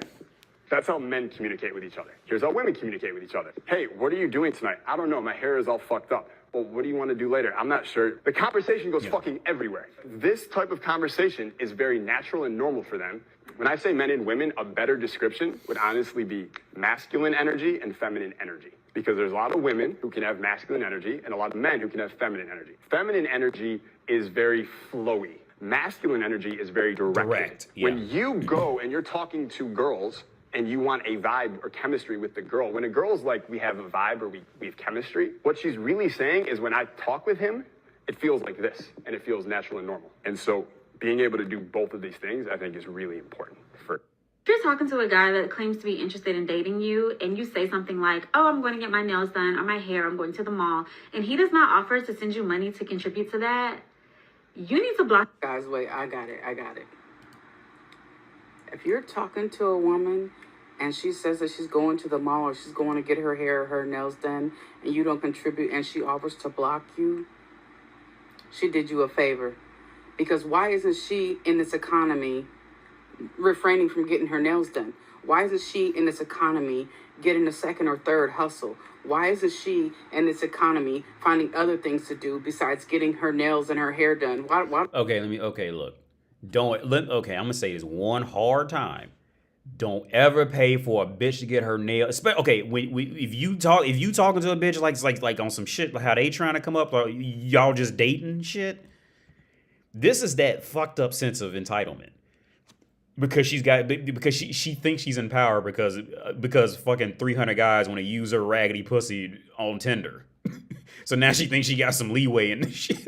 Look, if you are dating a woman, especially in the early stages, absolutely never fucking pay for her for nothing.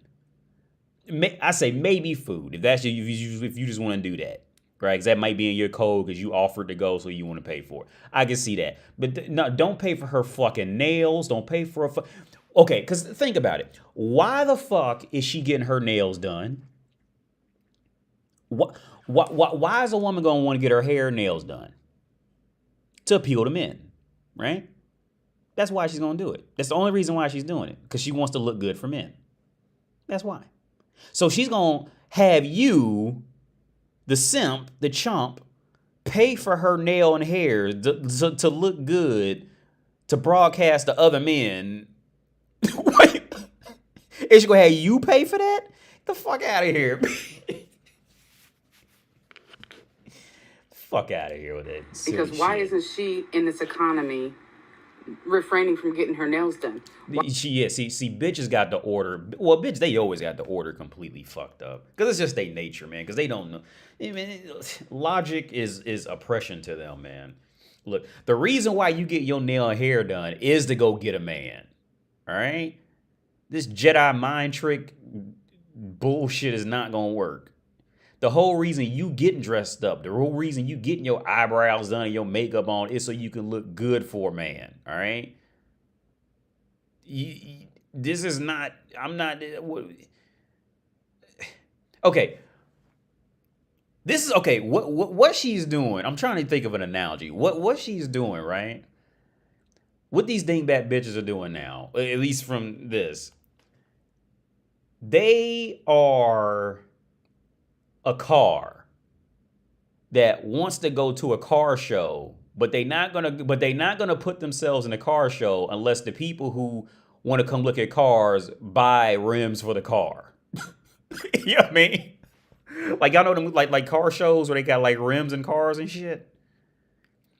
These dingbat bitches are like Honda Civics that be like, I want to go. I want to put myself in the car show to be looked at, but I'm only gonna go if the people who go to the car show are gonna pay for the rims, so I can be looked at. No, that's not how this order works. You got to get your rims together before you get to that car show for motherfuckers to look at you. You got the order wrong, bitch. It's just totally off. Just because you get random dick on Tinder, all right, that does not mean you in any position to be declaring you need nails done. What the fuck? This is just. Why isn't she in this economy getting a second or third hustle? Why isn't she in this economy finding other things to do besides getting her nails and her hair done? Why don't she take a class or add some more income to her portfolio? Okay, so why is dating so hard? It's hard because we have access to the internet, and internet lets us be sluts. We can see anyone we want, whenever we want, and talk to everyone whenever we want. So from a woman's perspective, what makes a woman a slut? Nothing. Women are never sluts. It's guys. You know what? Fuck you, Wyatt. No, you know why we're sluts? We're sluts because of men. You know what makes a woman a slut? A man's perspective. Every man has a different perspective as to what a slut woman is. No, it's pretty unanimous. It's pretty unanimous. From her perspective, every man has a different view. Okay. So let me translate what the one in the middle is trying to get at. So she said every man has a different definition to what a slut is. Like, no, it's pretty unanimous. It's unanimous. Let's just say this. It is unanimous, right? We all know what a slut is. There is no, like, we don't have to gather in a courtroom and come up with a verdict on what's a slut. right? We don't have to do that. So from her perspective, there's so many chumps and simps who will just say whatever they think she wants to hear just because they want pussy out of her. So they say, no, you're not a slut. Well, you sucked 3 dicks behind some bleachers in high school? You ain't a whore. No. Because he want his dick sucked, right? So he gonna tell you whatever he think you want to hear. If you go, I don't know. I think guys called me a slut because I got a train ran on me after football practice one time. What do you think? If you know what I'm saying, if the dude thinks if the dude thinks that she don't want to be called a slut and it'll raise his chances of getting pussy, he's gonna say, no, you ain't no slut. They're just being ridiculous. I mean, like. But again, logic is oppression to women. What's up, Jen? And that brings a lot of problems. Crazy how those 3 are light years ahead of boy. Oh, yeah. Well, I would say that, Nick. Yeah, in their age group, they're gonna be like, okay, yeah. And guys in their age group, especially the one on the right, all they got to do is just stand there, and they gonna get offers from dudes with full-time careers and and owning houses, right? Where guys in their position are gonna have to work a whole lot harder to get a woman in any respect, right? So these girls gonna have a lot more street miles on them, for sure, in one way or another. Whether if they just flat out fucking or they just gonna get just massively approached in the blink of an eye. They're gonna have a lot more money. They're gonna have way more. They're gonna be more socially advanced in different ways, but in very different ways than guys. Problems. So what's your perspective? I want to know from a woman's perspective, right? What makes a woman a slut? You said that men have their own different perspectives. What do women think a slut is? So there's just been this study where women, when they have sex, they like take in the male gaze. So we know what you like and we'll do what you like, and that turns us on. So it's literally just the male gaze and the male's perspective is what makes us feel like we're attractive. You still didn't answer the question. What's the question? You didn't answer the question, I but think it's just like if a woman cheats on a man and he thinks that's wrong, then it's wrong and she's a slut in his eyes. But if a man does it, he was just being a man. Well, it depends. True. He's just being a boy and all these girls want him.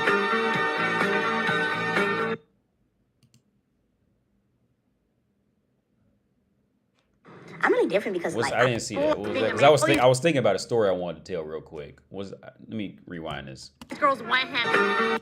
Me in LA thinking I'm a solid 8 when I get done. Oh yeah.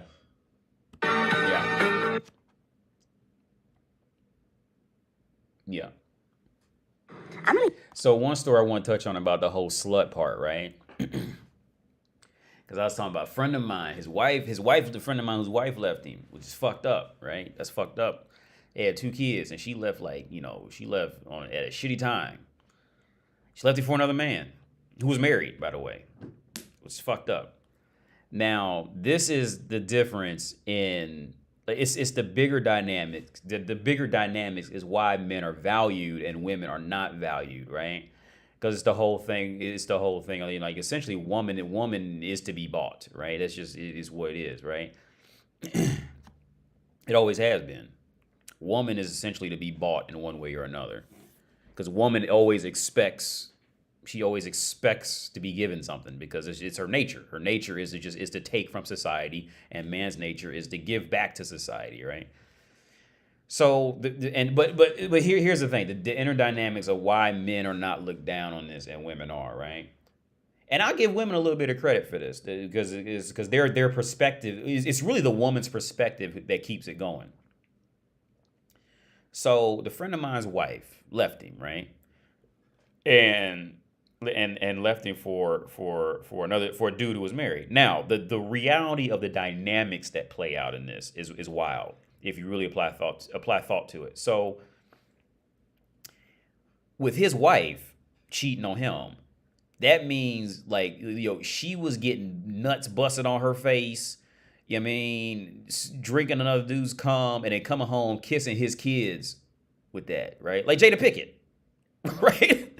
That's fucking filthy, right? That's fucking filthy and disgusting, right? The fact that she was somewhere and he didn't know, and she's somewhere on her fucking knees in a in the kitchen or some shit like that. Got a dude just pounding her face with his hairy balls, right? And then she come home and kiss their kids on the cheek. That's fucking disgusting. Some random dude, smelly nutsack, was just clapping her fucking cheeks in, right? Right? It's fucking filthy. It's fucking disgusting. But on the flip side, right? On the flip side, the dude who was doing it, see, he just busting it on the bitch face, slapping her ass, whatever the fuck, and then he's going home, right? So he's not getting defiled.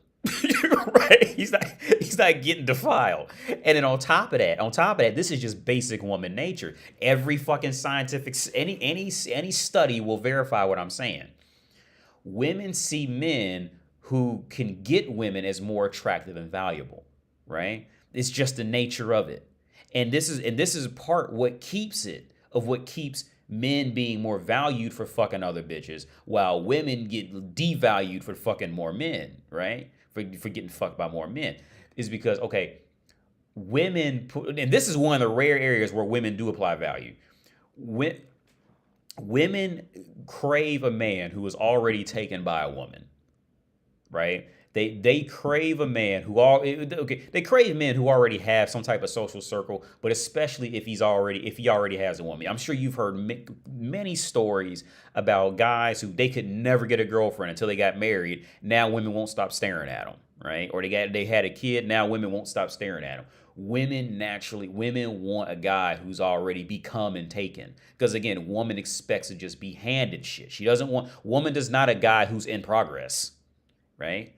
She wants a man who's already there, right? And it's a weird dynamic, because everything that a woman wants is also the same thing that causes her misery in the end. And so this is why I said a long time ago, a woman's happy place is to be miserable. It's always going to come back to that. She is never going to be happy until she's miserable. Let me catch one of these comments. You're painting some bad pictures in my mind. Yeah. Oh, that's a good thing, I hope. That's why I take one of my chick friends to the bar with me. Yeah, it makes it tough. Yeah, if you can just get one. And sometimes it might take a while to get, but if you could just get one, that's all it takes. And just be seen with one. And it's a countdown after that, right? Or meet one while you out and get her on you type of shit. But again, it's getting that first one. That's the hardest part. That is the hardest part, dude. And depending on how much money, what kind of car you got and all that can make it better or worse. But depending on your swagger. But that's the hardest part, is getting the first one. But again, this is any scientific study you show on any dating on any dating data, right? Women want the guy who was already taken by a woman, right? So back to the friend of mine. The guy who cheated on his wife, well, that made him, okay, the woman's gonna be mad because he cheated, right? But in reality, it made that man more valuable to her, because he can go out and go get another woman, right? And like I said, this is where woman is happy. Woman is the most happiest when she's miserable, because she knows she can be picked over. Generally, but in majority of cases, again, there are some cases where women just get tired of it and they tap out. Like the first girl on here, she just said fuck it and marry like a regular dude. There's women what's the other one? Eliza Dushku, that female actress who married an accountant. Every now and then you find women like that who realize, okay, or like this woman. Every now and then, where's she at? The one we went back and it was like pictures. Her. Every now and then you find girls like her, and she's not a bad looking girl, but she realized what she had to go up against. Every now and then you find girls like her who will be like, okay, yeah, fuck it. I don't want to compete with these other girls. I'm just gonna go marry a regular dude. Because and it's not because she loves that dude, it's because her own ego was getting ready to get destroyed. You see what I'm saying? So this is another thing I try to tell you. See, women, it's never really about you. It's about what they love about themselves, right? Most women do not have the real capacity to fully love something else. And this goes back to man and woman's nature. Again, man's nature is to go out there and love the earth, right? Man, and by love, not meaning fucking the earth, but go out there and provide for the earth. To genuinely go out there and provide and give back to the earth. Where a woman's duty is to take from the earth to make her, to define what she is, right? As men, we define the earth. We call it earth, right? We as men, we define the earth. We define ourselves by what we give back to the earth. Where woman defines herself by what she can take from the earth, right? So in that base theory and base logic, that should explain to you, woman is not capable of genuinely going out there and loving something else completely outside of herself. See, this basic logic is exactly why women had and have no interest in superhero movies. Unless they figured a crowd hopped on and there's money behind it. This is why women had no interest in Spider-Man and Iron Man before the movies came out, and they figured, oh, it has $1 million, so it must be something to it. This is why women have no interest in reading comic books. Because you know why? Because the comic books are about people who put others above themselves. Right? See, here's the thing about the differences between men and women, and on moral reasons. There's a Batman comic where I think it was Gotham Knights. Well, it was a game called Gotham Knights, but I want to say Gotham Knights. There was a comic book, and I thought this was a gangster ass series where Batman it just kicks on, right? It just starts in the middle of an action scene, right? Where Batman is on top of a plane. Like a Boeing 747 or some shit like that. I don't know what the fuck, but it was like a big plane, like a commercial airline, right? This motherfucker was on top, was standing on it, pulling the fucking wings up, and he's talking back to Alfred, saying like, "Yo, I'm getting ready to die, but I'm gonna save all these people on this plane." And Alfred's like you don't got to do this, and Batman's like, "Yo, it was a good service, but I'm out." And Batman was fully prepared to die. He's standing on top of this fucking plane, trying to guide this motherfucker to the ocean so it doesn't hit the fucking city, right? See, shit like that. Women don't see what's so good about that. But men do. See, we realize how gangster that was. This motherfucker was ready to die. Like that. You mean? To go give back. You see, it's that theory, that concept. See, that is the core reasoning, the core backing, a core example to show you that women, they truly don't, because they don't get that shit. They don't understand. It's just, they don't even understand it. It's like, why is this something I should be reading? What, there's no lesson to be, see, they don't get the lessons learned in it, right? There's another one, a great one, because I'm a Constantine fan.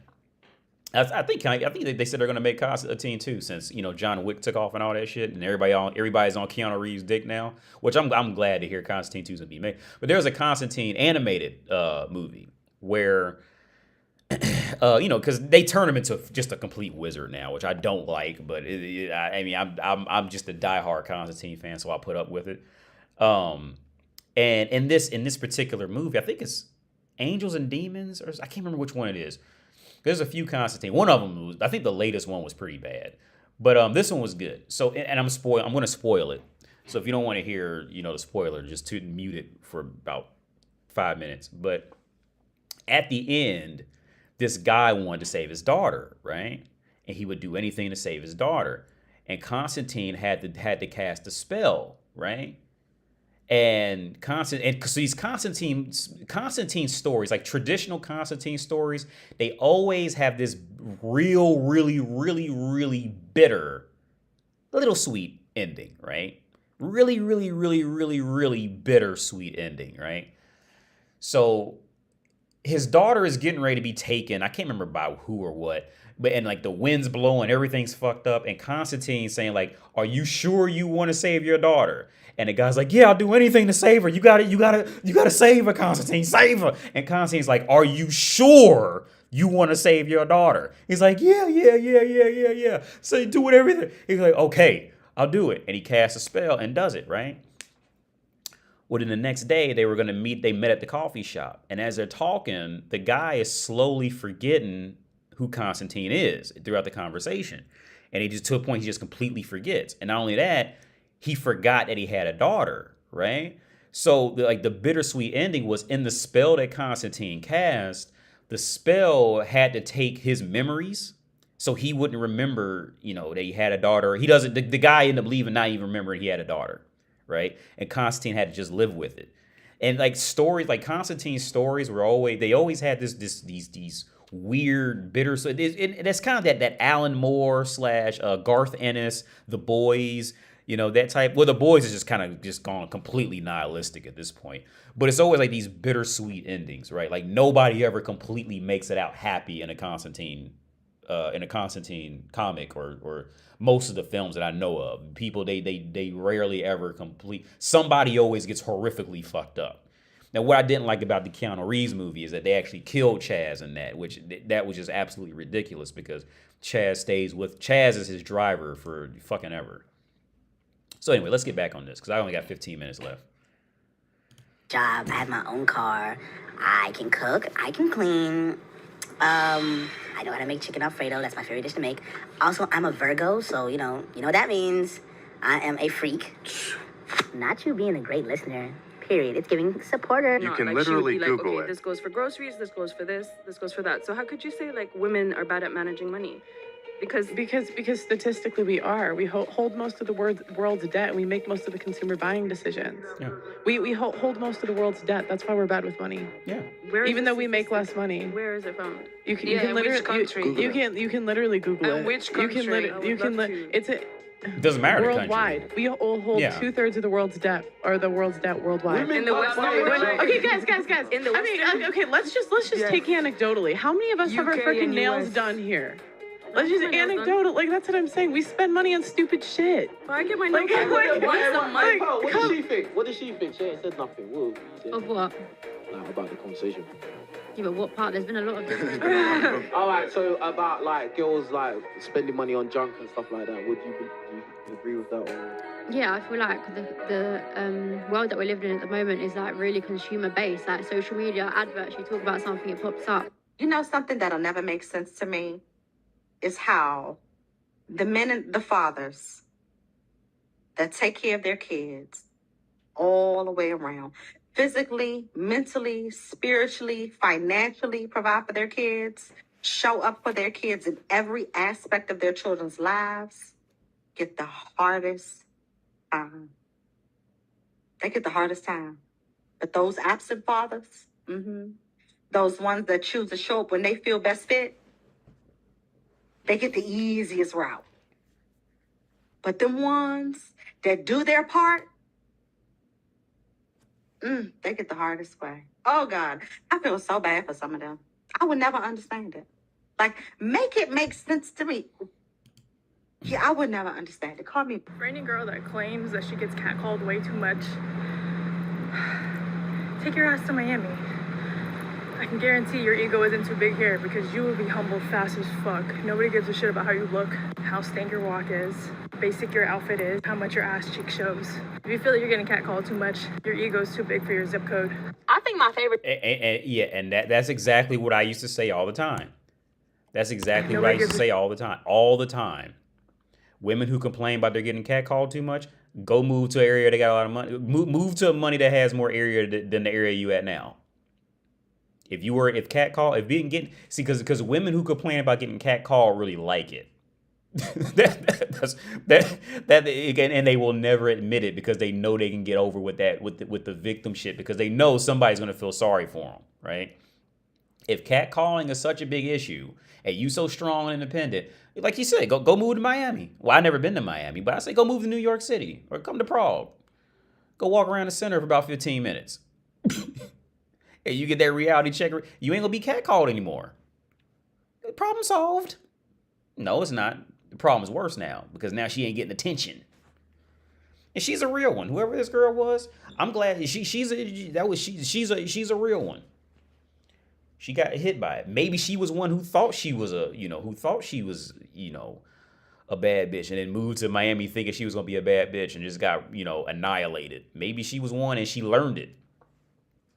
But I used to say, I said that all the time. I said it all the time. Women who get catcalled, okay, problem solved. Go move to a place that you gonna be about a solid 5 or 6 at, and see how that works out. You will never hear of them. You ask them to do that, they all shut. They're not gonna say anything. But yeah, I'm gonna end it right here. I'm gonna stop. I'm gonna because I'm gonna get off at 9. Well, wherever you are, I don't know wherever who's watching this is, but it's 8:47 here now. Because I got to write some files up.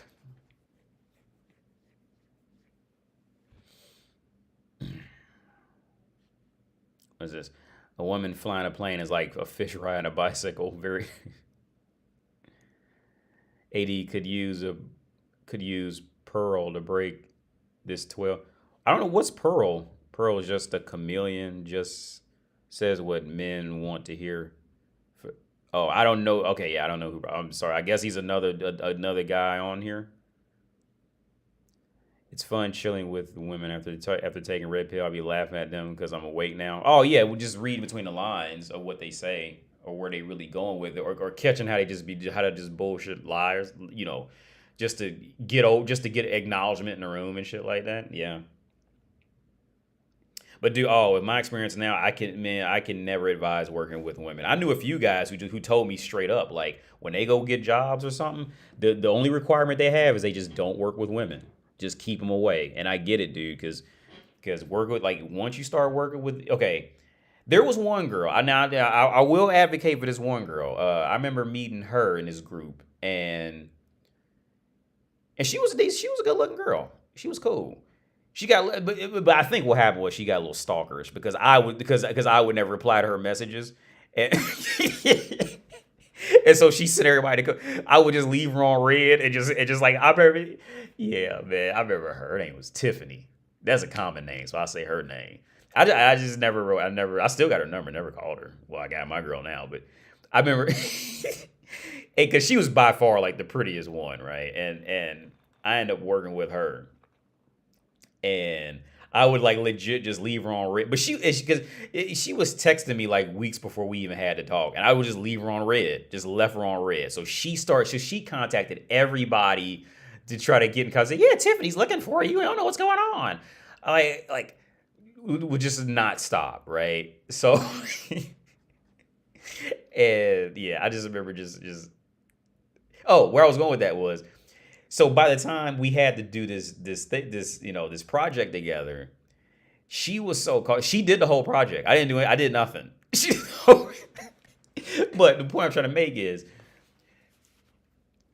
there are women who will do shit, but again, women only act right once their self-esteem took a hit. I'm telling you. That's the only time she's going to act like she has some sense, is when her self-esteem takes a hit. If her self-esteem has not taken a hit, she's not going to act right. And again, a woman's happy when she's miserable. It's just that core thing. So if you got to work with women and you haven't been able to hurt her self-esteem in any kind of way, she's going to be a bitch, dude. She's going to be a cunt. That's just what, and I'm going through that now. I'm working with this one girl now, and I thought she was going to be all right, and it's just the same thing. I showed my girl email right before I started this live stream. It's absolutely ridiculous, right? I emailed her and asked her to explain these 9 topics that she broke that we have to talk about. She explained 1, and they're like wildly different topics. Like, and I showed my girl and she read it. She goes, "Yeah, that's ridiculous." Like, I thought she'd be good, but yeah, I cannot advise any man to, if you have an option, do not work. Just don't even work with a woman on anything close to being serious, because it's the same thing every time. Everybody's lost. Nobody knows what's going on. Everybody's frustrated and mad because nobody knows what's going on. So at the end of the day, everybody has to rely on fake smiles to get through it, because it's just such a pathetic environment. I just cannot advise a man, especially an American woman. I just cannot advise a man to work with with a woman, especially a Western woman. I just cannot. If you have any other option, take that option, dude. Like, just if you got to go pick up trash, go pick up trash, because the mental stress you're gonna have to deal with working with a woman who has not been emotionally humbled yet, like, for whatever reason. Like, just don't fucking deal. Just don't do it. Just don't. It's not worth it.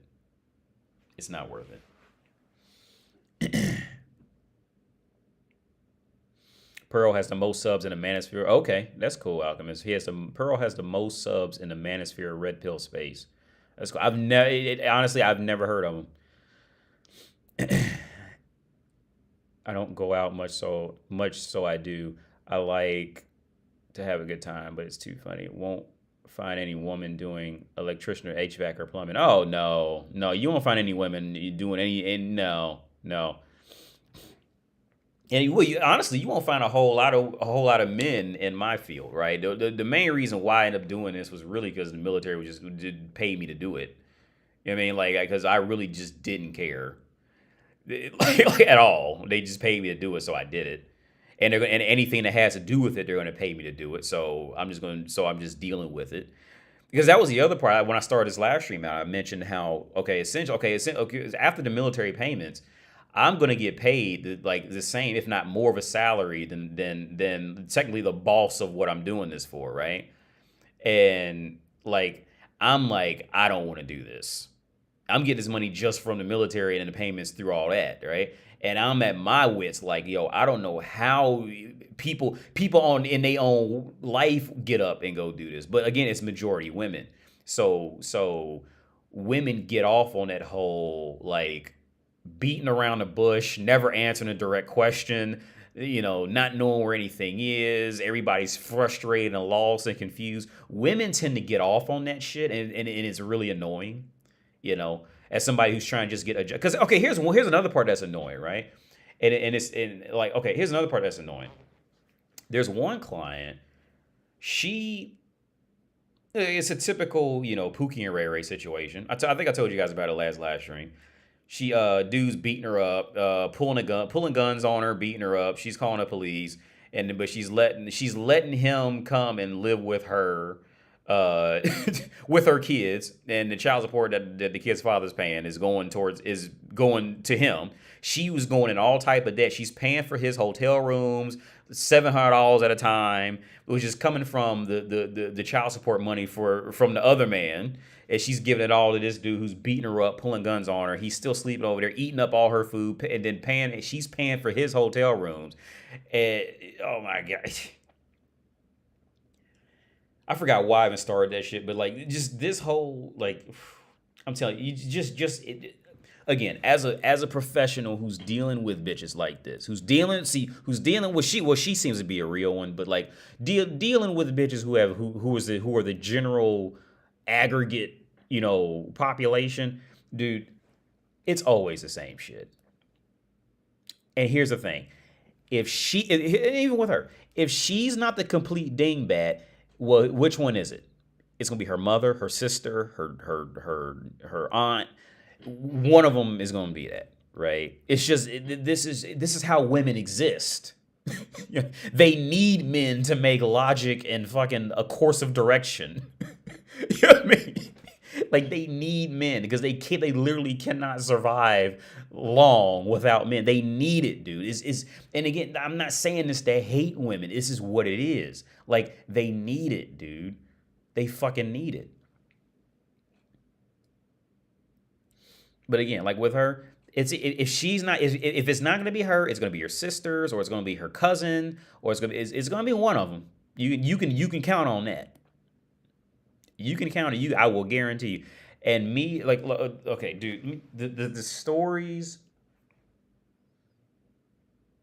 So here's the thing, like, I'm not violating any privacy laws, because as long as I don't say anything that's like specifically defining on a person, you're not breaking any HIPAA laws, right? So if I was to say, like, yeah, this motherfucker who got his leg cut off, he's doing this, that's a defining feature, and now that would be breaking a privacy law. But if I just tell a story, that's not breaking any privacy laws.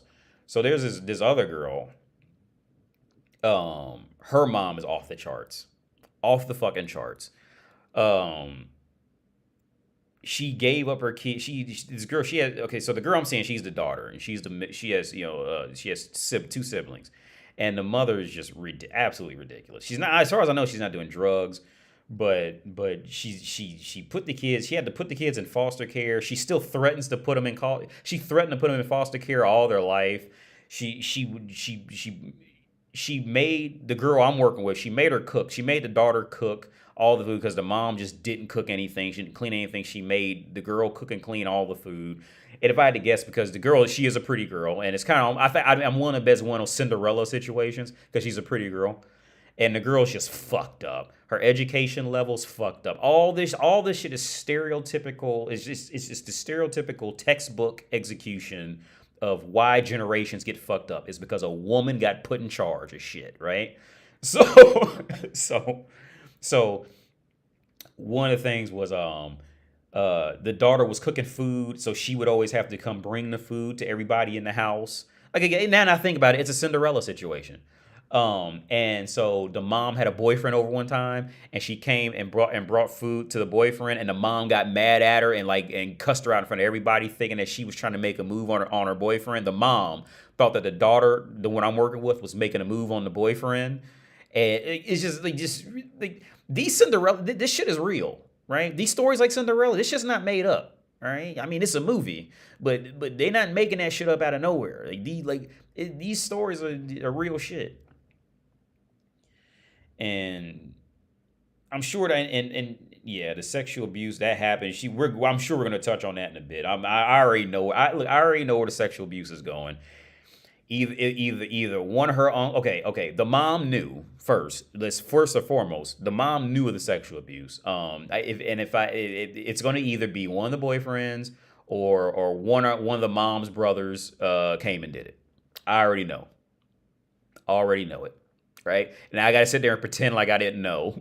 You know what I mean? Because it's always the same story. I got to pretend, I didn't know. Oh, shit, real? But yeah, again, if it's not, because the girl, she seems to be like trying to get her shit. But in the education level, all that shit is just, it sets in motion, dude. And again, just... Women commit some of the worst crimes, but they hide it behind a smile and being seen as woman, right? And if it's, again, it may not be her, but it'll be the mother or the aunt or somebody like that who drug everybody else down. Women commit the worst crimes known. Women literally destroy society, right? Literally. But there's no laws in place to monitor women, right? Because the only way you'd really be able to do it is to have somebody like me explain what she really did, right? Because it goes in the same world as child abuse, right? Like,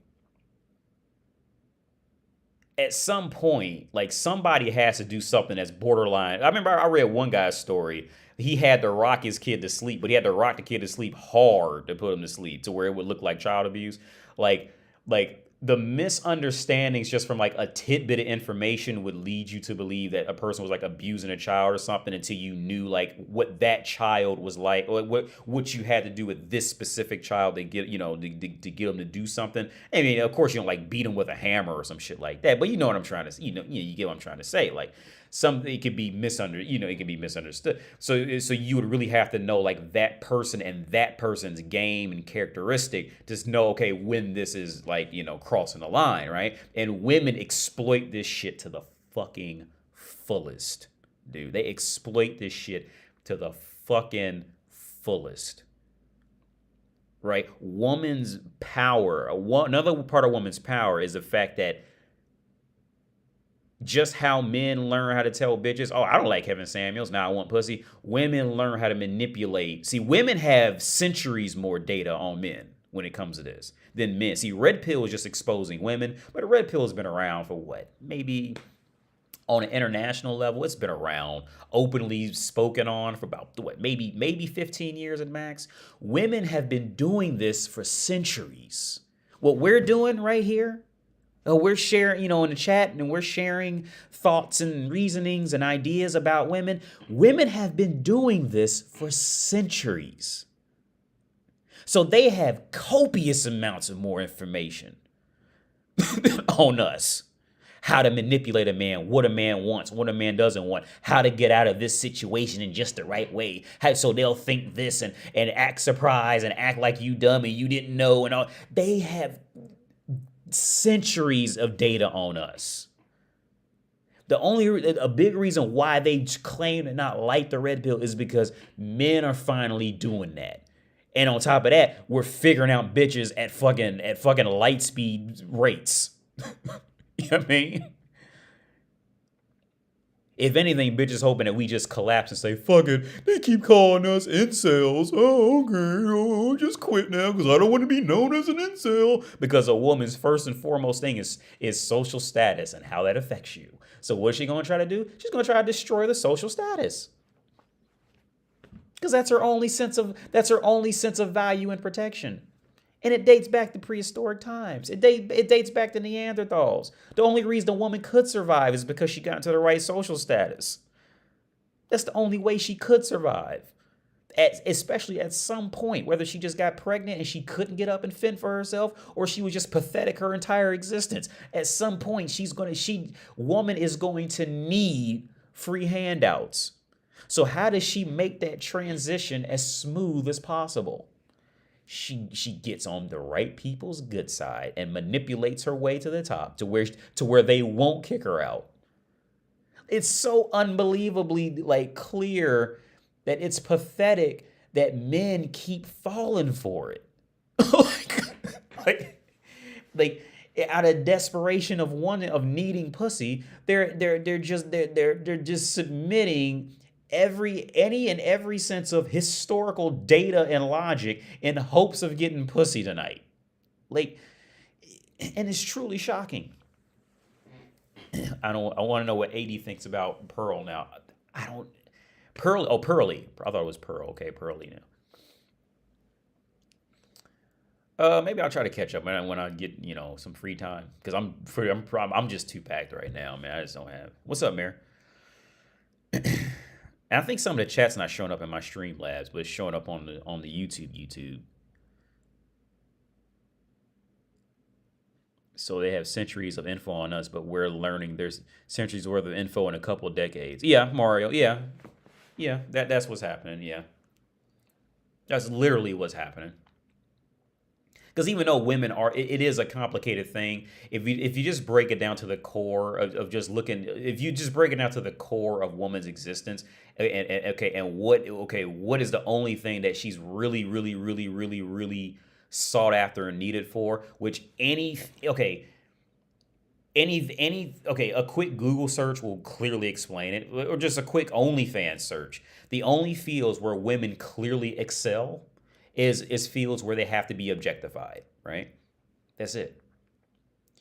Those are the only fields where women will clearly have and always have excelled. Brothels, pornography, it's all this is when people just wanted sex, when people just wanted to touch, feel, smell, or see woman, right? It had nothing to do with women talking. That these fields were always iffy. If anything, women went down, right? The only fields where women clearly dominated was when they were just objectified for being woman. Historically speaking, women would do anything to be seen as desirable because that was her only, it was the only ace that she had, right? She knew she could get away with that, right? That's why so much is built around looks, and that's why when a woman can't keep up with, now she's mad at any woman who looks better than her. She don't like women. The only women who don't like porn are the women who know they can't keep up with female porn actresses. It's the only women who don't like it. The only women who like feminism are the women who can't succeed as women on Earth, right? They can't compete with a pretty girl on any level. Those are the only women who become feminists, right? For one reason or another, or in her population of women, she like her. Like I still think she's not this girl here. She's not a bad looking girl, but she's got a reality check. I would assume living in a place with a lot of money that's going to do that. Pretty bitches are going to follow money. That's just what's gonna happen. And they'll do whatever a lot of them will last it out. See how much money they can get. What advice can I give to my boss babe niece, 25? Show her Michelle. Okay, I tell you, Kojin. I hope I pronounced that right, Kojin. I just watched. I gotta get off here too. I just watched the new Ant-Man trailer, right? And one, I gotta say, I'm excited for Kang the Conqueror, right? Because I think the guy who plays Kang the Conqueror is great. I think this guy who's playing Kang the Conqueror is a rare situation where a black actor got the role because he's actually a great fucking actor and not because he's just a black dude trying to fit some minority quota in movies, right? I thought for his performance in Loki, I thought he did an excellent job, and I cannot wait to see anything else he's going to be in. Anything else. I'm a big fan of dude. Love the guy now. After Loki, I think he did a great job. So I'm excited to see Kang the Conqueror and Ant-Man. Now, where I'm going with this is Michelle Pfeiffer is an Ant-Man. So for those of you who are a little older, you know Michelle Pfeiffer. Michelle Pfeiffer was Gangster's Paradise. What was it? I can't think of his name in the movie now. Gangster's Paradise. Michelle Pfeiffer was like the shit, right? She was like the bitch. Everybody wanted Michelle. Michelle Pfeiffer went through a phase where like everybody wanted her. And back in those days, these phases lasted a lot longer because there was no such thing as, YouTube, Instagram, or anything. So whenever there was a pretty bitch, she stayed the pretty bitch, right? Like for decades. But Michelle Pfeiffer looks fucking awful now, right? So what I would say is show her Michelle Pfeiffer when she was in Scarface and show her now. And ask your sister, or was it cousin sister? Ask her, okay, show her a picture of Michelle Pfeiffer when she was, younger, and say, what kind of man do you think this woman should go out there and get, right? If Michelle Pfeiffer, hold on, let's do this.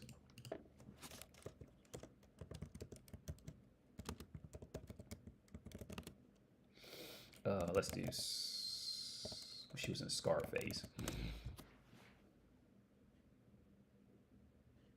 So let's just use this, right? And again, looks, the emphasis on certain areas of looks kind of change and shit like that. But back then, she was like, back in these days, she was like the it girl type of thing, right?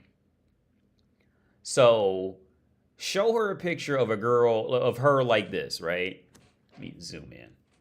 And ask your boss babe, cousin, niece, whatever, and maybe tell her, write it down. What requirements would a woman who looked like this have in a man that she can realistically go out there and get that and would truly fit the image that comes with dating a man of this quality, right? Right? It's not gonna look awkward or nothing like that. Like, would truly fit, in that world. And she would tell you, oh, yeah, she's physically healthy, she take a bath. Yeah, there's nothing really stopping her from getting a dude who's got a really good job and, and all that, right? I'm sure she would agree. Now,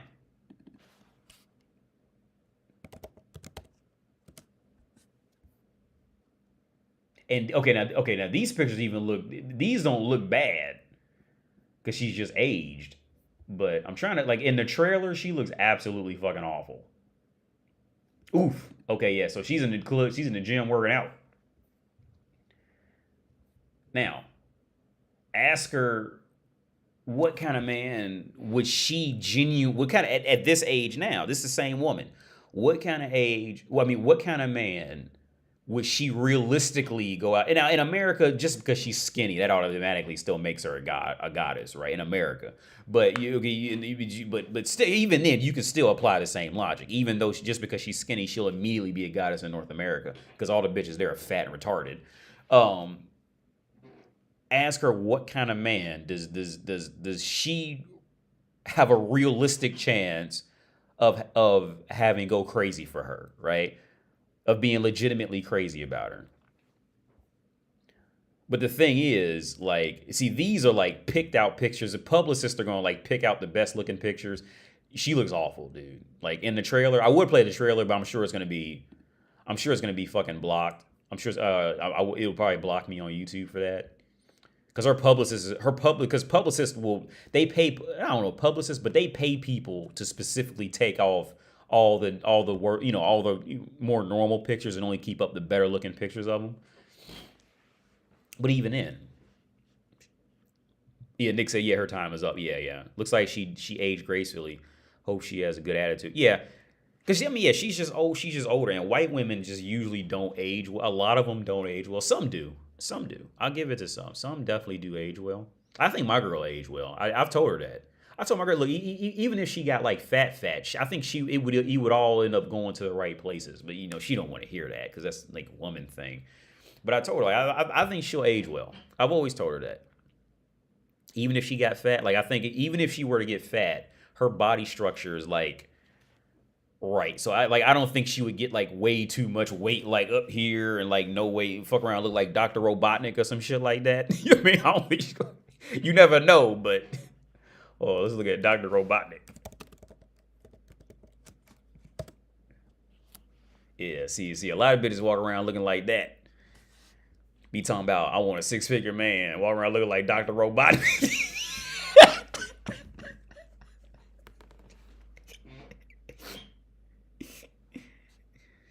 A whole lot of bitches in America walk around looking like that. Talking about something, I need a 6-figure man, girl. Hey, these men ain't shit. These men, girl, where all the good men go? Walk around looking just like that with them leggings on and a jacket. Look. Talk about something, where all the good men go. And that is not an exaggeration. Or even like that. That's a little different.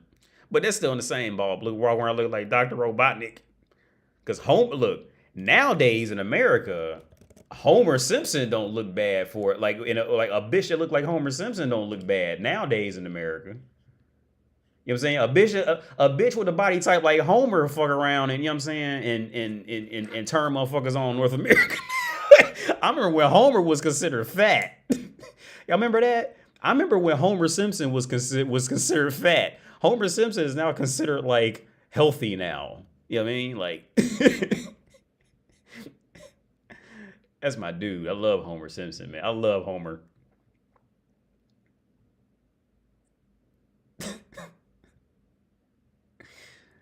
But yeah, man, that's it. A whole lot of bitches are looking like Dr. Robotnik. Talking about something. Bitches walk around looking like Dr. Robotnik having an attitude like you ain't good enough. And be dead serious. And be dead fucking serious. There's a bitch Dr. O. What is this? Yeah, see, bitches think they look like this. Bitches be out there thinking they look like that. But they really be looking like this.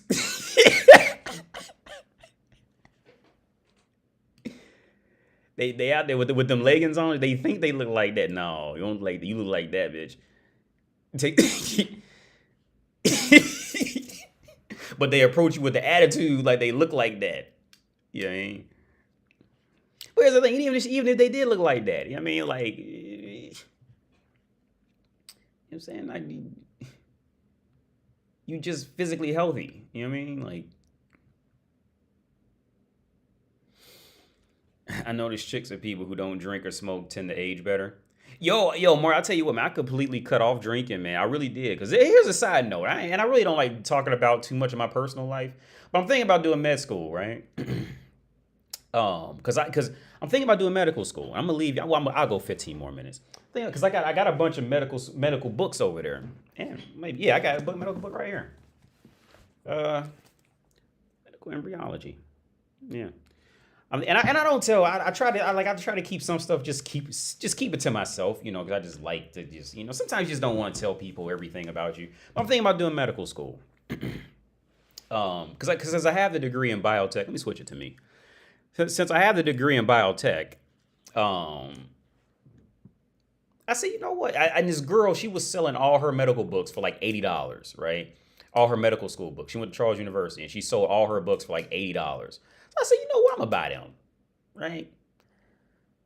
And I got to reading into it, and with that biotech degree, I pretty much okay. I'm not gonna. I still did some stuff. I still really had to like learn the inner workings on, but for the most part, I was like as I was reading, as I've been like reading through the different areas, like I really wasn't too far off from medical school with the biotech degree. So I just started focusing on, but the biotech didn't focus on the human body at nowhere near the same extent. Like as far as like the organs go, we didn't do much focus on organs at all. It was more just like like other type of microbiology, molecular biology, biochem, shit like we did a lot of that. But which I forgot 90% of that shit, except just the sheer logic of covalent bonds and shit like that. But I forgot it. Charges, covalent bonds, fucking. I can't even draw out the lipids anymore. I forgot all that shit, dude. But but as far as like having your brain work in that mode, yeah, I was there. So I got real into pathology, histology. Although like I'm shit at like remembering like identifying names. That's the one area I do got to brush up on. But like understanding like the sheer logic was pretty. It really didn't take long. It's just not taking long at all to get through all the books that she did. So So I'm really thinking about doing medical school. But since I never really focused on the human body, I never really like put a hard focus on shit, on shit like, like the circulatory system and liver and shit. So I started binging all that shit. And like I really seen just like it's so much shit just started hitting, right? Because now I got a son, and now I want to make sure he's got the best life, and if I want to be there for his life. So now I'm just really thinking about just smoking cigarettes and anything out pretty much outside of weed, maybe even weed, but smoking anything outside of weed and drinking is just like it's completely unnecessary. I mean, I always kind of knew that, but now like really looking at the shit and like really studying it, I just can't. I've had beer. I got some liquor sitting right there. I'm gonna take it to a friend. I'm gonna give it to him. But I've had beers in the refrigerator for months and just haven't touched them at all. And really, I really quit drinking pretty much after he was born. I would just go out, like if somebody like flew here, from the U.S. or the U.K. to see me, or drove here from somewhere else in Europe to come see me from YouTube. If they want to go out and drink, I'll go out and have a beer with them, or do a couple shots, like just sip a couple shots because I can't do shots. Since I haven't done shots since I was 19, I'll drink with them. I would drink with them like once every, with them. But like I had pretty much cut that out personally, because with the baby being so small and just waking up whenever, like I always I got to be ready type of shit. So it was just really it was just this combating mentally of like being a little drunk but wanting to be ready for him, and then you don't want to drop him or no shit like that because you've been drinking. So I just cut out drinking, man. Then on top of that, I started studying the med school shit and diving deeper, because today I got really into cirrhosis finally. Well, I got to a different side of cirrhosis, and that shit's like fucking wild. I mean, it's pretty.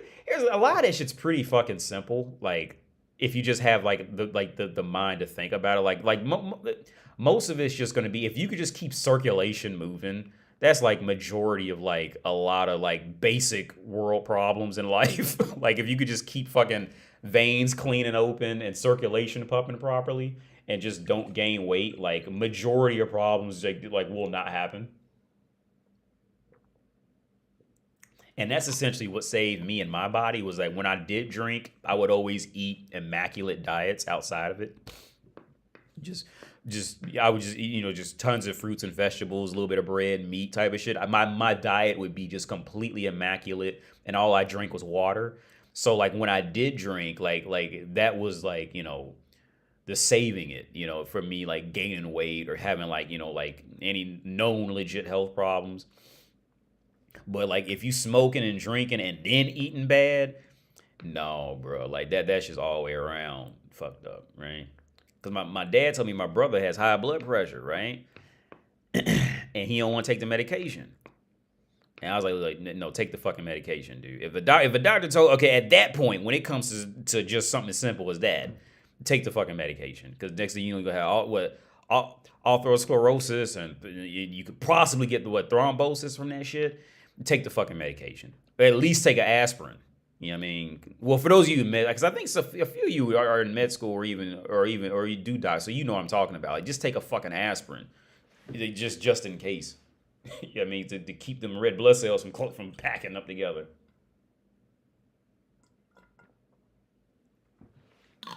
Yeah, exercise. Yeah, Nick. Yeah, and see, with me living in Prague, dude, it's a walking culture. So like, I'm gonna go downstairs and do some pull-ups in a minute.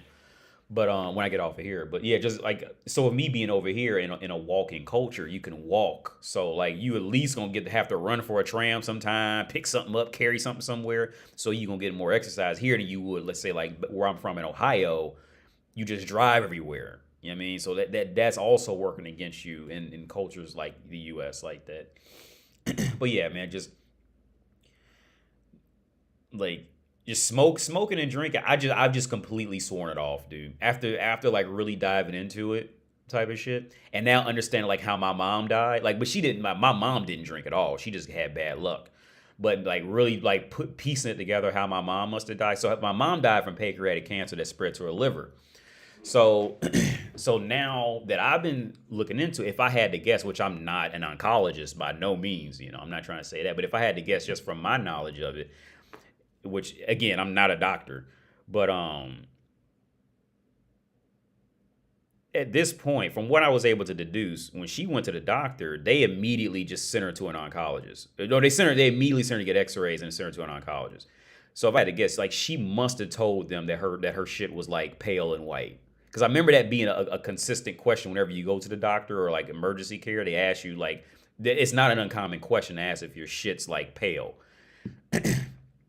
And it must have been because with the symptoms from that type of cancer, unless you get edema, which edema is when the blood leaks out of your capillary bed and it just exists in your fucking like it's always going to sink to wherever's like the lowest of the ground because it follows gravity, but the blood's going to like just go down there. So it's going to look like you're going to swell up, but it comes from the blood that leaked out of your capillary glands that your lymph nodes could not clean up. Lymphocytes could not clean up. Lymphocytes, they couldn't clean it up all completely and put it back in where it's supposed to go, and it just leaks out.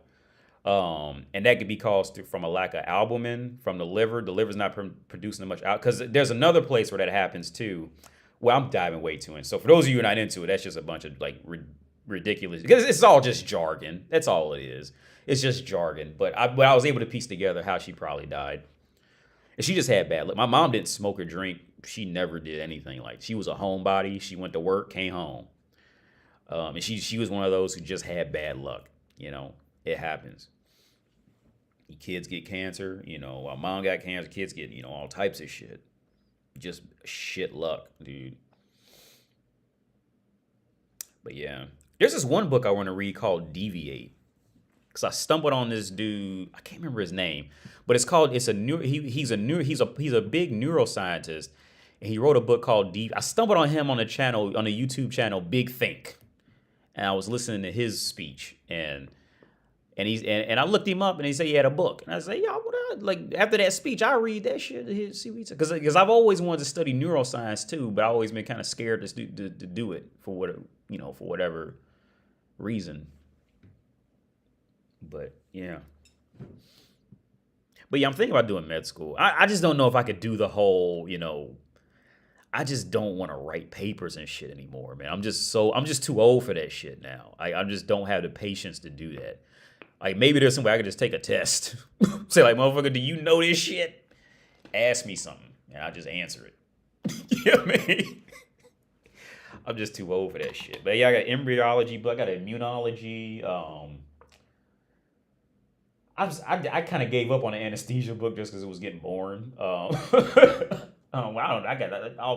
bought it. It was like bags of them. She sold them for $80. I just bought them.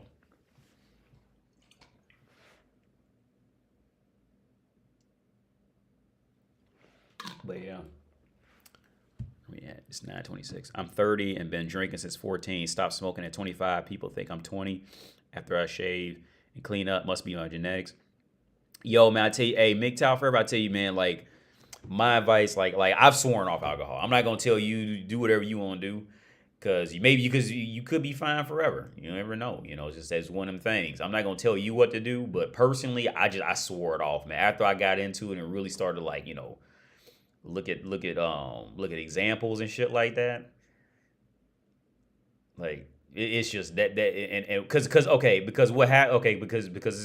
your heart, liver, and the liver will fuck around and fuck up everything else, especially if you get some type of block in the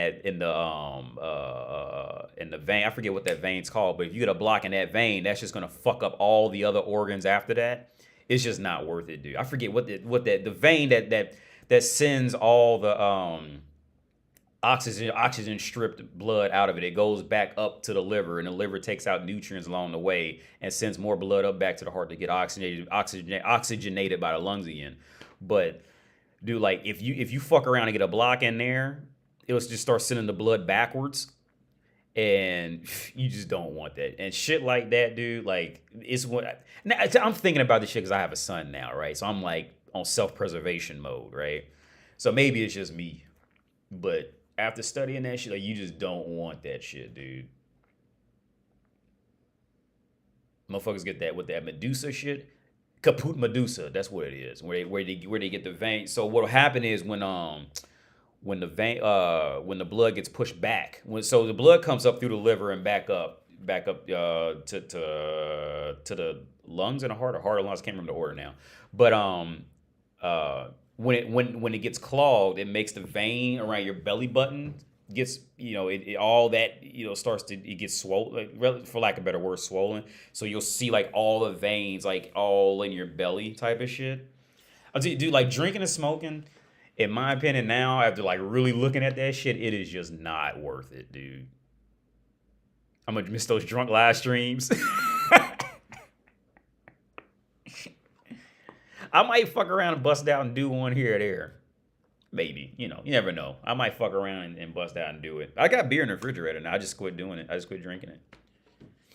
But man, yeah, it's just one of them things like you don't want to mess up your blood flow at all. And smoking and drinking are the some of the most common ways, and also the most avoidable things you can easily avoidable things, right? Ish. You don't want that shit. But yeah, when I was in biotech, man, we just studied like we didn't study the human body. I took a few human biology courses, but we didn't study anywhere near in depth like to prepare for like med school, for, you know, to prepare for med school. As for okay, if I had to say okay. If I had to go into med school cold, you're just gonna flunk out. You're just not gonna make that shit cold. If you have no awareness on it, you just took like a few biology courses, you're gonna be fucked up, right? So at least I had some working knowledge of DNA and RNA and fucking the mitochondria and ribosomes and shit. I had some working knowledge of that before I went in. So like I was already of that mindset. So when I would see explanations, like I already knew where it was gonna go. Type of shit, right? And on top of that, like, so here's the other thing: a lot of the secrets are in the actual words. So like it always helps if you ever study Latin in any form, like if you ever study Latin or just traveled and learned other languages, so you can make connections in other words. So that was another thing that really helped me too, was the fact that I had a history in biotech, and then two, I had always kind of dipped and dabbled in at least a little bit of Latin here or there, and then on top of that, you know. I moved around, so I got to see language as not a passionate connection, but just a tool for life kind of thing. So all that helped me to I could just kind of read a word and just kind of know or have at least an idea where this is going kind of thing. So yeah, but I would never recommend going, at least thinking about going there just like with a communications degree. You and flunk out. You gonna walk in a room and the teacher's just gonna look at you and be like, F, and walk out. That teacher gonna look at you and be like, F. You be like, oh, what, for real? I just walked in. You ever try? I think you said that it's supposed to have some alcohol content. I think you asked me that before, Agent X. No, I don't think I have. Maybe I have, but I don't think I have. Yeah, I've been super straight edge myself. Only had like a sip of alcohol, maybe twice, and folks think I'm like 18 to 20. I'm going on 30. 30. A friend of mine was straight. He did the straight edge thing. Which now this is a weird story. It's not long, but I had a good friend of mine. He was straight edge as long as I knew him. Because I didn't even know what straight edge. So for those of you who don't know what straight edge is, straight edge for what he was doing, and maybe you may have a slightly different, branch off of it, or I'm not saying or he branched off from yours. I don't know, but from how I understand, straight edge is essentially a teetotaler. A teetotaler is a person who just does absolutely no drugs, like at all, even if it benefits them, right? For like the bypass, like Tylenol or something like that, or aspirin, something like that. So he but straight edge, he was in a group of straight edge people, right? They was all, but they were like not necessarily thugs, but they would almost kind of get in trouble behind it. But the weird part is, this is almost some Mussolini shit. The weird part was, he went off to become a nurse, had 2 kids, and now he's drinking all the time. Like, yo, motherfucker, okay, I want to know what they teaching motherfuckers in nursing school. Like, are they really teaching them, like, because nurses always seem to have this almost contradictory existence. Like, I wonder what they're really teaching. I'm going to look up a syllabus for nursing programs, because I'm really concerned on what nurses are actually learning. Because every nurse I've ever known, they always live this very contradicting lifestyle. And it's almost like it really makes no sense, right? Because so here's the thing. It's like, so I would say, like, anybody in a medical field like that and does that would classify to me as a mechanic who has like 20 cars and all of them are broken down. Like, if you're a good mechanic, you're not going to sit up with a bunch of broken shit. All right, you must have some mental issues at that point. If you're a mechanic and all your cars is broken down, they ain't none of them working. What the fuck? Like, why you gonna do that to your own car?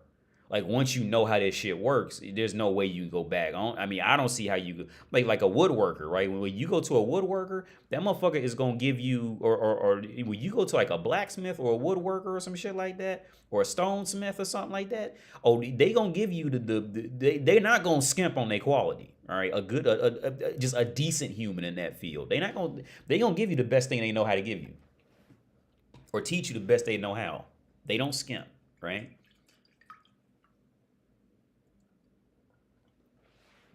But again, when it comes to nurses, like when it comes, because it's almost this thing of,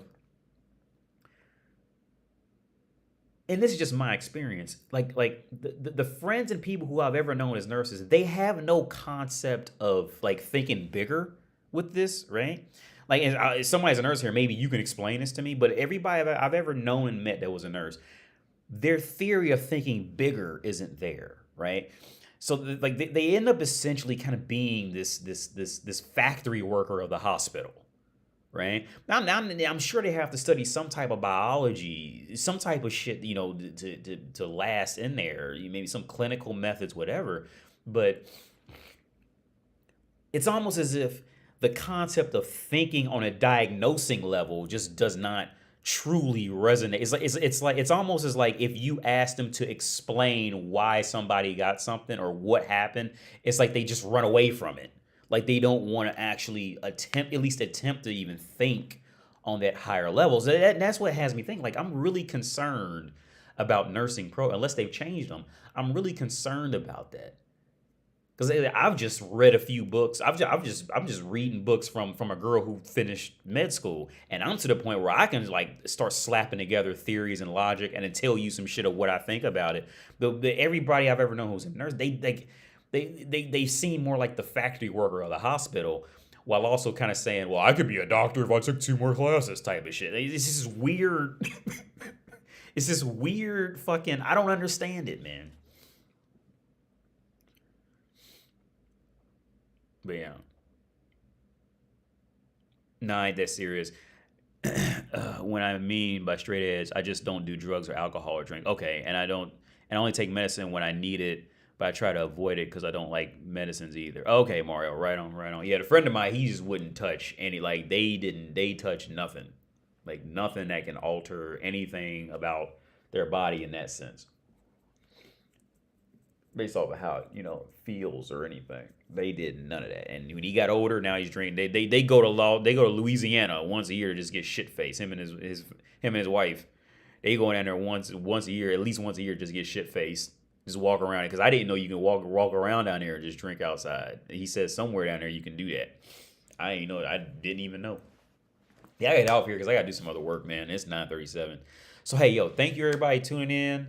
I catch y'all on the Flippity Flip, man. Hopefully I can live stream tomorrow if I'm not tired or something crazy happens. So I'm gonna try to live stream tomorrow and Thursday, but if not, y'all already know what it is. But again, yo, thank you for tuning in. I catch y'all later, man. Peace out.